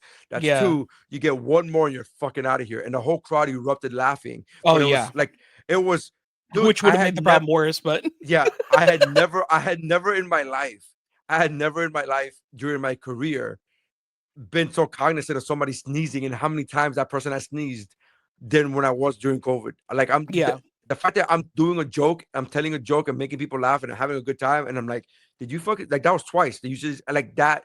I just always love that moment. I haven't posted somewhere 1,000 years ago, but Something yeah, something that's so great, and we can because we've both had moments like this that we'll never ever have again, is ever. the the the feeling of like the biggest laugh in the room where we know that 50% of it is just the fact that people are scared, you know? Yeah, And like, cause I'll never forget it. I think it was the show I did with you, but I did a show and there were so many people in there and it was finally like people were getting back in there and there were people with masks, without masks, and like if you had a mask, it was like a political decision. And I made a joke where I was like, man, there are so many people here. If somebody farts, we're getting it. And yeah, and it erupted the room. Like, yeah, and I yeah. was just like, oh, like we're never gonna get a laugh like that ever again. Because like we're Never. just making fun of like how all of us are gonna die. Well, my daughter was born. My youngest was born during COVID, and Yeah. she'll never understand. Like, to explain that to somebody when she, in 10 years when she's 15, to explain, hey, there was a time Yeah. that you technically were alive for, but you were an infant. That I couldn't go watch you. I couldn't watch her go be born because I had a cold. I had COVID. I had this COVID thing, Yeah. and like to explain that to people, like it's like what? Everybody was Dude, closed. All the stores were closed. There was no dude, it's toilet paper crazy. for some reason. Like I don't know. I don't know how to I explain I this. I've been doing this joke for a little while. It's brand new, but I I say I joke about like being Cuban and all this stuff, but then I say I'm American, and I know I'm American because my birthday's on December 7th and I hate surprises.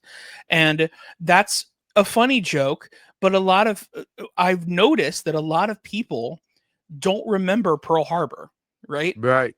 And Yeah. now it's gotten to a point where it has to be about 9/11 because that's Yeah. the next tragedy that everyone remembers. So Correct. now the tag that I have to do is I go, Pearl Harbor Day, the 9/11 that makes you feel old for remembering it. Like, Yeah. For real. It's funny. My mom's birthday is on 9/11. My mom's birthday is yeah, September 11th. Yeah. So yeah, that's a whole thing. Yeah. It's a whole thing. And I was like, oh, nobody remembers December yeah, 7th. Yeah. yeah. It's crazy, That's dude. It's that's a so crazy time. crazy. What did we talk about? Did we talk about the whole thing? Oh yeah, disclosure. So disclosure day. Um, but I hate to say it, like Spielberg makes great movies, but I don't remember the last Spielberg movie I saw in theaters. Me neither. Me I neither. I I don't. think, I think the last one. I mean, and this He did the is one about his life, about his childhood, but I didn't see that yeah, in the theaters. Fablemans. I The didn't see Fableman, that but I in did. theaters. Yeah, I didn't see Lincoln in theaters. did not see that in Um, theaters either. I didn't see Warhorse at all. Um, I I think still haven't seen War Horse. yeah, I They haven't made a seen play out Warhorse. of it. Yeah, they sure did. They I sure haven't did. seen I it. think the last movie I saw in theaters was Saving Private Ryan. The last Spielberg movie. I'd be God, interested to is it remember. that long ago? Was Bridge of Spies Spielberg? Yeah, I think so. Yeah, So yeah, I saw Bridge of Spies. I didn't see that in theaters. Yeah, I saw I that in didn't see any theaters. of those because that's a sequel to the Da Vinci Code. No, no, Bridge of Spies is with Tom Hanks. Is not Da Vinci Code related. No, Oh, okay. Okay. no, no. It's I Cold think War. It's the Cold War. It's the whole thing. Yeah. yeah. Yeah, it's kind of strange because like you start to think about it and like Spielberg is like he kind of has a holy trinity of things where it's like it's the trinity of like um aliens, war and not having a dad. Sure. Like Well, yeah. Oh, and like that's every movie, he has a whole dad thing in every movie. yeah. Did you see the documentary Spielberg on HBO? Yeah, I love that That was documentary. so good. It was It so made you good. remember how brilliant he was. You go, oh Of wow, this guy really course. is brilliant. Especially so young, man, like so young and like and because when we tend to forget, especially because we look at pictures of Spielberg and like he kind of looks the same. Like Yeah, he looks younger, but he also just looks the same. Like he's always just been a guy wearing trucker hats with his yeah, with the movie on a patch on it. And he was like in his 20s, wasn't he? When he was yeah, yeah. which is wild. When he did Like Jaws, yeah. that's insane. Like He just like I just showed my daughter Rocky for the first time. My older daughter Rocky, and she mhm. was like, I was just like, I set it up for her. I was like, hey, just to let you know, there's a lot of talkie, so you got to pay attention to this movie. It's like Mhm. it's a boxing movie, but it's not a boxing movie. Just to let you know. So she's very much into like, and I'll pause the movie and be like, because she'll say things like the movie starts off with a Rocky in a boxing match, but it's like it's like the open mic of boxing matches. It's Yeah. just like it's an amateur box, whatever, and then right after the fight, he asked for a cigarette, and she was like, "He's an athlete. Why is he smoking?" And it's like, so then I start putting things together for her. I'm like, how? So what do you think that means? If he's boxing and he's a smoker, like, what do you think? And he's like, well, he's not taking care of his body. I'm like, okay, well, there's also the point of the fact that this is the '70s, but what do you think that means? And kept asking her. I didn't want to draw the conclusion for her, but I kept asking her, and she's like, "Well, he's not taking this seriously." I'm like, "There you go. Here we go." Yeah. So like now we start. So then later on during the movie, when he quit smoking and he quit drinking to get in shape, and she's like, "Now this is taking him more of a serious." I'm like, "There you go." Sorry. And then I go, "What do you think that means?" Because this his character. He's developing now the what he needs. He's taking, and I'm like, "All right, here we go." So like I'm forcing you to watch movies that are not specifically for kids or whatever, but yeah, the fact that Spielberg had that inherently in him as a child is wild to me. Like that, like There you're like, is there is a movie I immediately thought of you, and I think it's okay for me to say this. I didn't sign anything, so it should be okay. But there's a movie coming out, and I know about it because I just auditioned for it. But there is a movie coming out that is about the making of Rocky. yeah, yeah, no, yeah, So like I know so about it's it. Yeah, very yeah. very cool and interesting. I wonder how it's going to do. I don't I know.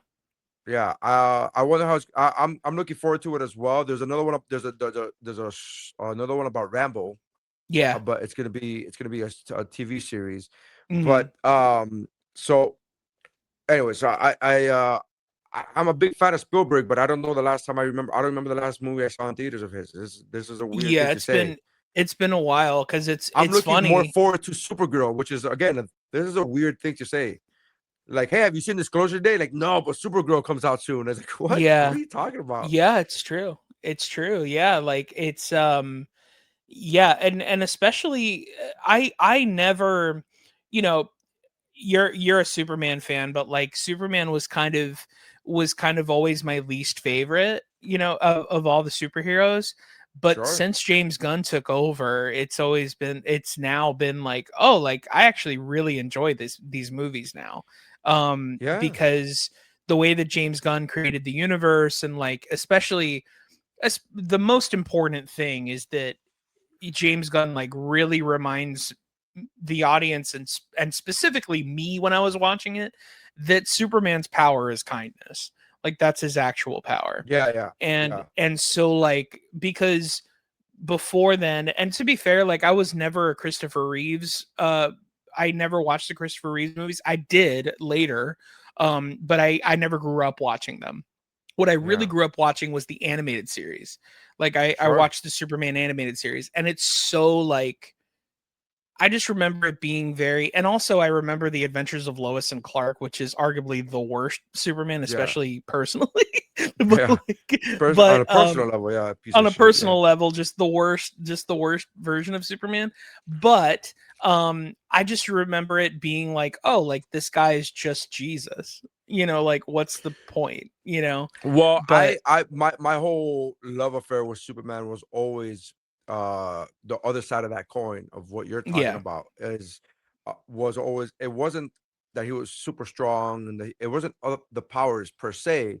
It was the fact that he had all these powers and he chose to help people. Like that to yeah, me was always on a subconscious level when I was a kid. That was always my main thing. Was always like my always affection and for the character was always like he could rule us. He would absolutely like governments will fall to him, and hmm he chooses not to do that, and it's all because of his parents. And I don't want to say yeah, all, but it's mainly because of his parents. And then later on, when I got older, they wrote stories like the Red Sun, where he landed in Moscow during the Cold War, and and I thought that was a brilliant way of telling that story, where that's what I loved about him. It's like that Boy Scout, what a lot of people seem to find boring. Like, oh, he's just a boring, yeah, I know, but yeah, you're right. The kindness is his superpower. Like that's another way of saying is like he could rule us all.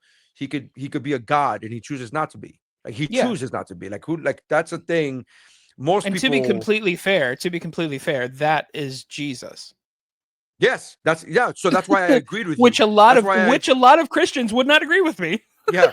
That's exactly why Like, you said he was just Jesus. I go, well, yeah, that's what makes him great. That's what made yeah. he's like just Well, that's what I'm uh saying is like that new window is like, oh, like I kind of liked it. I kind of like this whole thing of like, yeah, like he kind of is Jesus. Like yeah, he could 100% let us all fall to his royalty, but chooses kindness and chooses to right. save us. Like that's the whole purpose, but yeah, there are a lot of Christians that It's are so all funny about because like it's the powers. Snyder did the same thing, but just in a different way.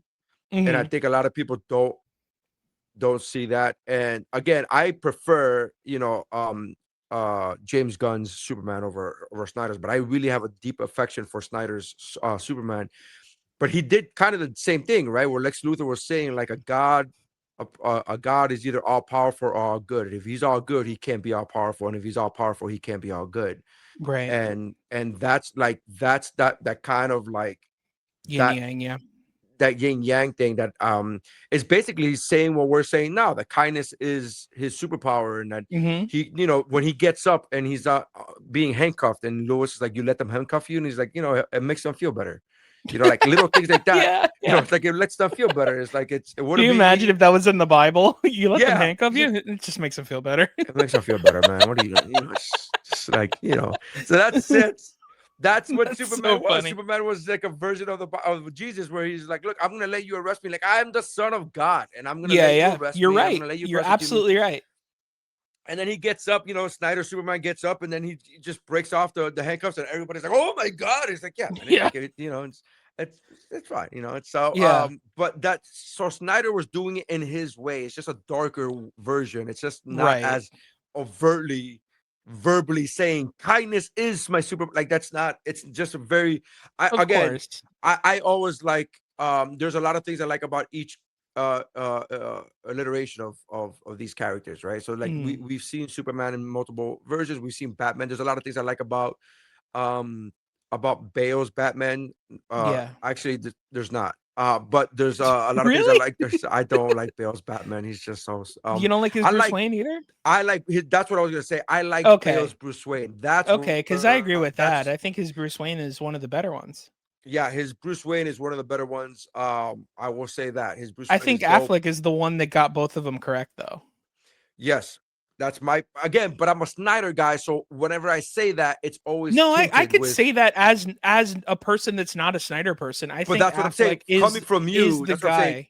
Coming from you, it holds more weight because Mhm. I'm a Snyder guy. People are like, "Oh, you're just saying." I'm like, "Well, no, I could be both. I could be a Snyder person and give a fair." But Bale did great with Bruce Wayne. He lost me when he was doing that fucking voice. That voice is Sure. awful. But So what makes me that's what it laugh. feels like. Who are So you that's what talking to? who he talking to, and like, but he did the same thing when he's like, Bane shows him, Bane blows up the fucking Wayne Tower, right? Yeah. Shows him, I know who you are. Says out loud, "Hey, Mr. Wayne," blah blah blah blah blah, and then he continues with the voice. He's like, "Who are you doing that for? Yeah. Who Everyone he's knows who you are now. not he no, but Bane told you he knows who you are. He Yeah. blew up the fucking building. He's showing you your artillery. He's showing you your fucking cars. Showing you, he not only does he say your name, but he's showing you, hey, I know who the fuck you are. Mhm. And you're still with the voice. Like, who are you protecting? Yeah. What are you doing? Yeah, the What are third you doing? movie Yeah, what are you doing? was tough, man. It didn't it doesn't stick the landing. I mean, ultimately, you know, the the Dark Knight is like arguably one of the best Batman movies ever, but I only say that because of performances. Like Yeah. if it weren't for basically if it weren't for Heath Ledger, it would just be like a fine Batman movie. It's You know what I mean? I think it's really good, but not great. I think it's really good. It has really good thing. The directing is really good. Nolan did really Mhm. great in that movie. One of the things that I can't shake, because I was always thinking about this, but Daniel Tosh put it into words, and I could never, and now I can't just shake it. Where they're Yeah. fighting over Maggie Gyllenhaal, and I was always like, "You're fighting over Maggie Gyllenhaal?" Like, I could understand Yeah. fighting over Katie Holmes, but Maggie Gyllenhaal, that was my joke. I was like, I could understand fighting over Katie Holmes, but Maggie Gyllenhaal. And then Yeah. the way Daniel Tosh said, he goes, "Are we really fighting over a seven?" I'm like, "Oh fuck." That's so fucking good. God damn it. That's so good. That's such a better joke. Not to Are body we shame Maggie fighting over Gyllenhaal, but the No, phrase but "Are we fighting she's over a Jake seven" Gyllenhaal is with a so funny. wig. She's No, Jake Jake Gyllenhaal with Gyllenhaal a is wig. way better looking. Jake Gyllenhaal is so pretty, so much prettier. Oh my god. I would understand fighting for Jake Gyllenhaal. I would fight for Jake Gyllenhaal all day. Yeah, man. Yeah, fair Um, enough. There's no, I but will say about that movie in particular that I'll never shake is that in the same scene, the scene where uh the Joker is out in the alleyway and he's doing the hit me, and then the yeah, truck flips over. yeah, That is a practical effect. That was a real truck. yeah, And two things happened in that shot that they had to keep, which is that it killed the driver, which sucks. Oof. It killed the driver, and I didn't even know that. I didn't even know that. And it's so funny yeah, because I rewatched that movie like a month ago. And when that flip happened, I was like, oh, the Joker would die. Like I literally said that. I literally said, yeah, I'm like, the Joker would die. There's no way he yeah. would survive Well, that. so much so the driver that was in the stunt Right. driver died. Yeah, so like the Sad. stunt driver died, and the IMAX camera that they were shooting was completely decimated by Jesus Christ.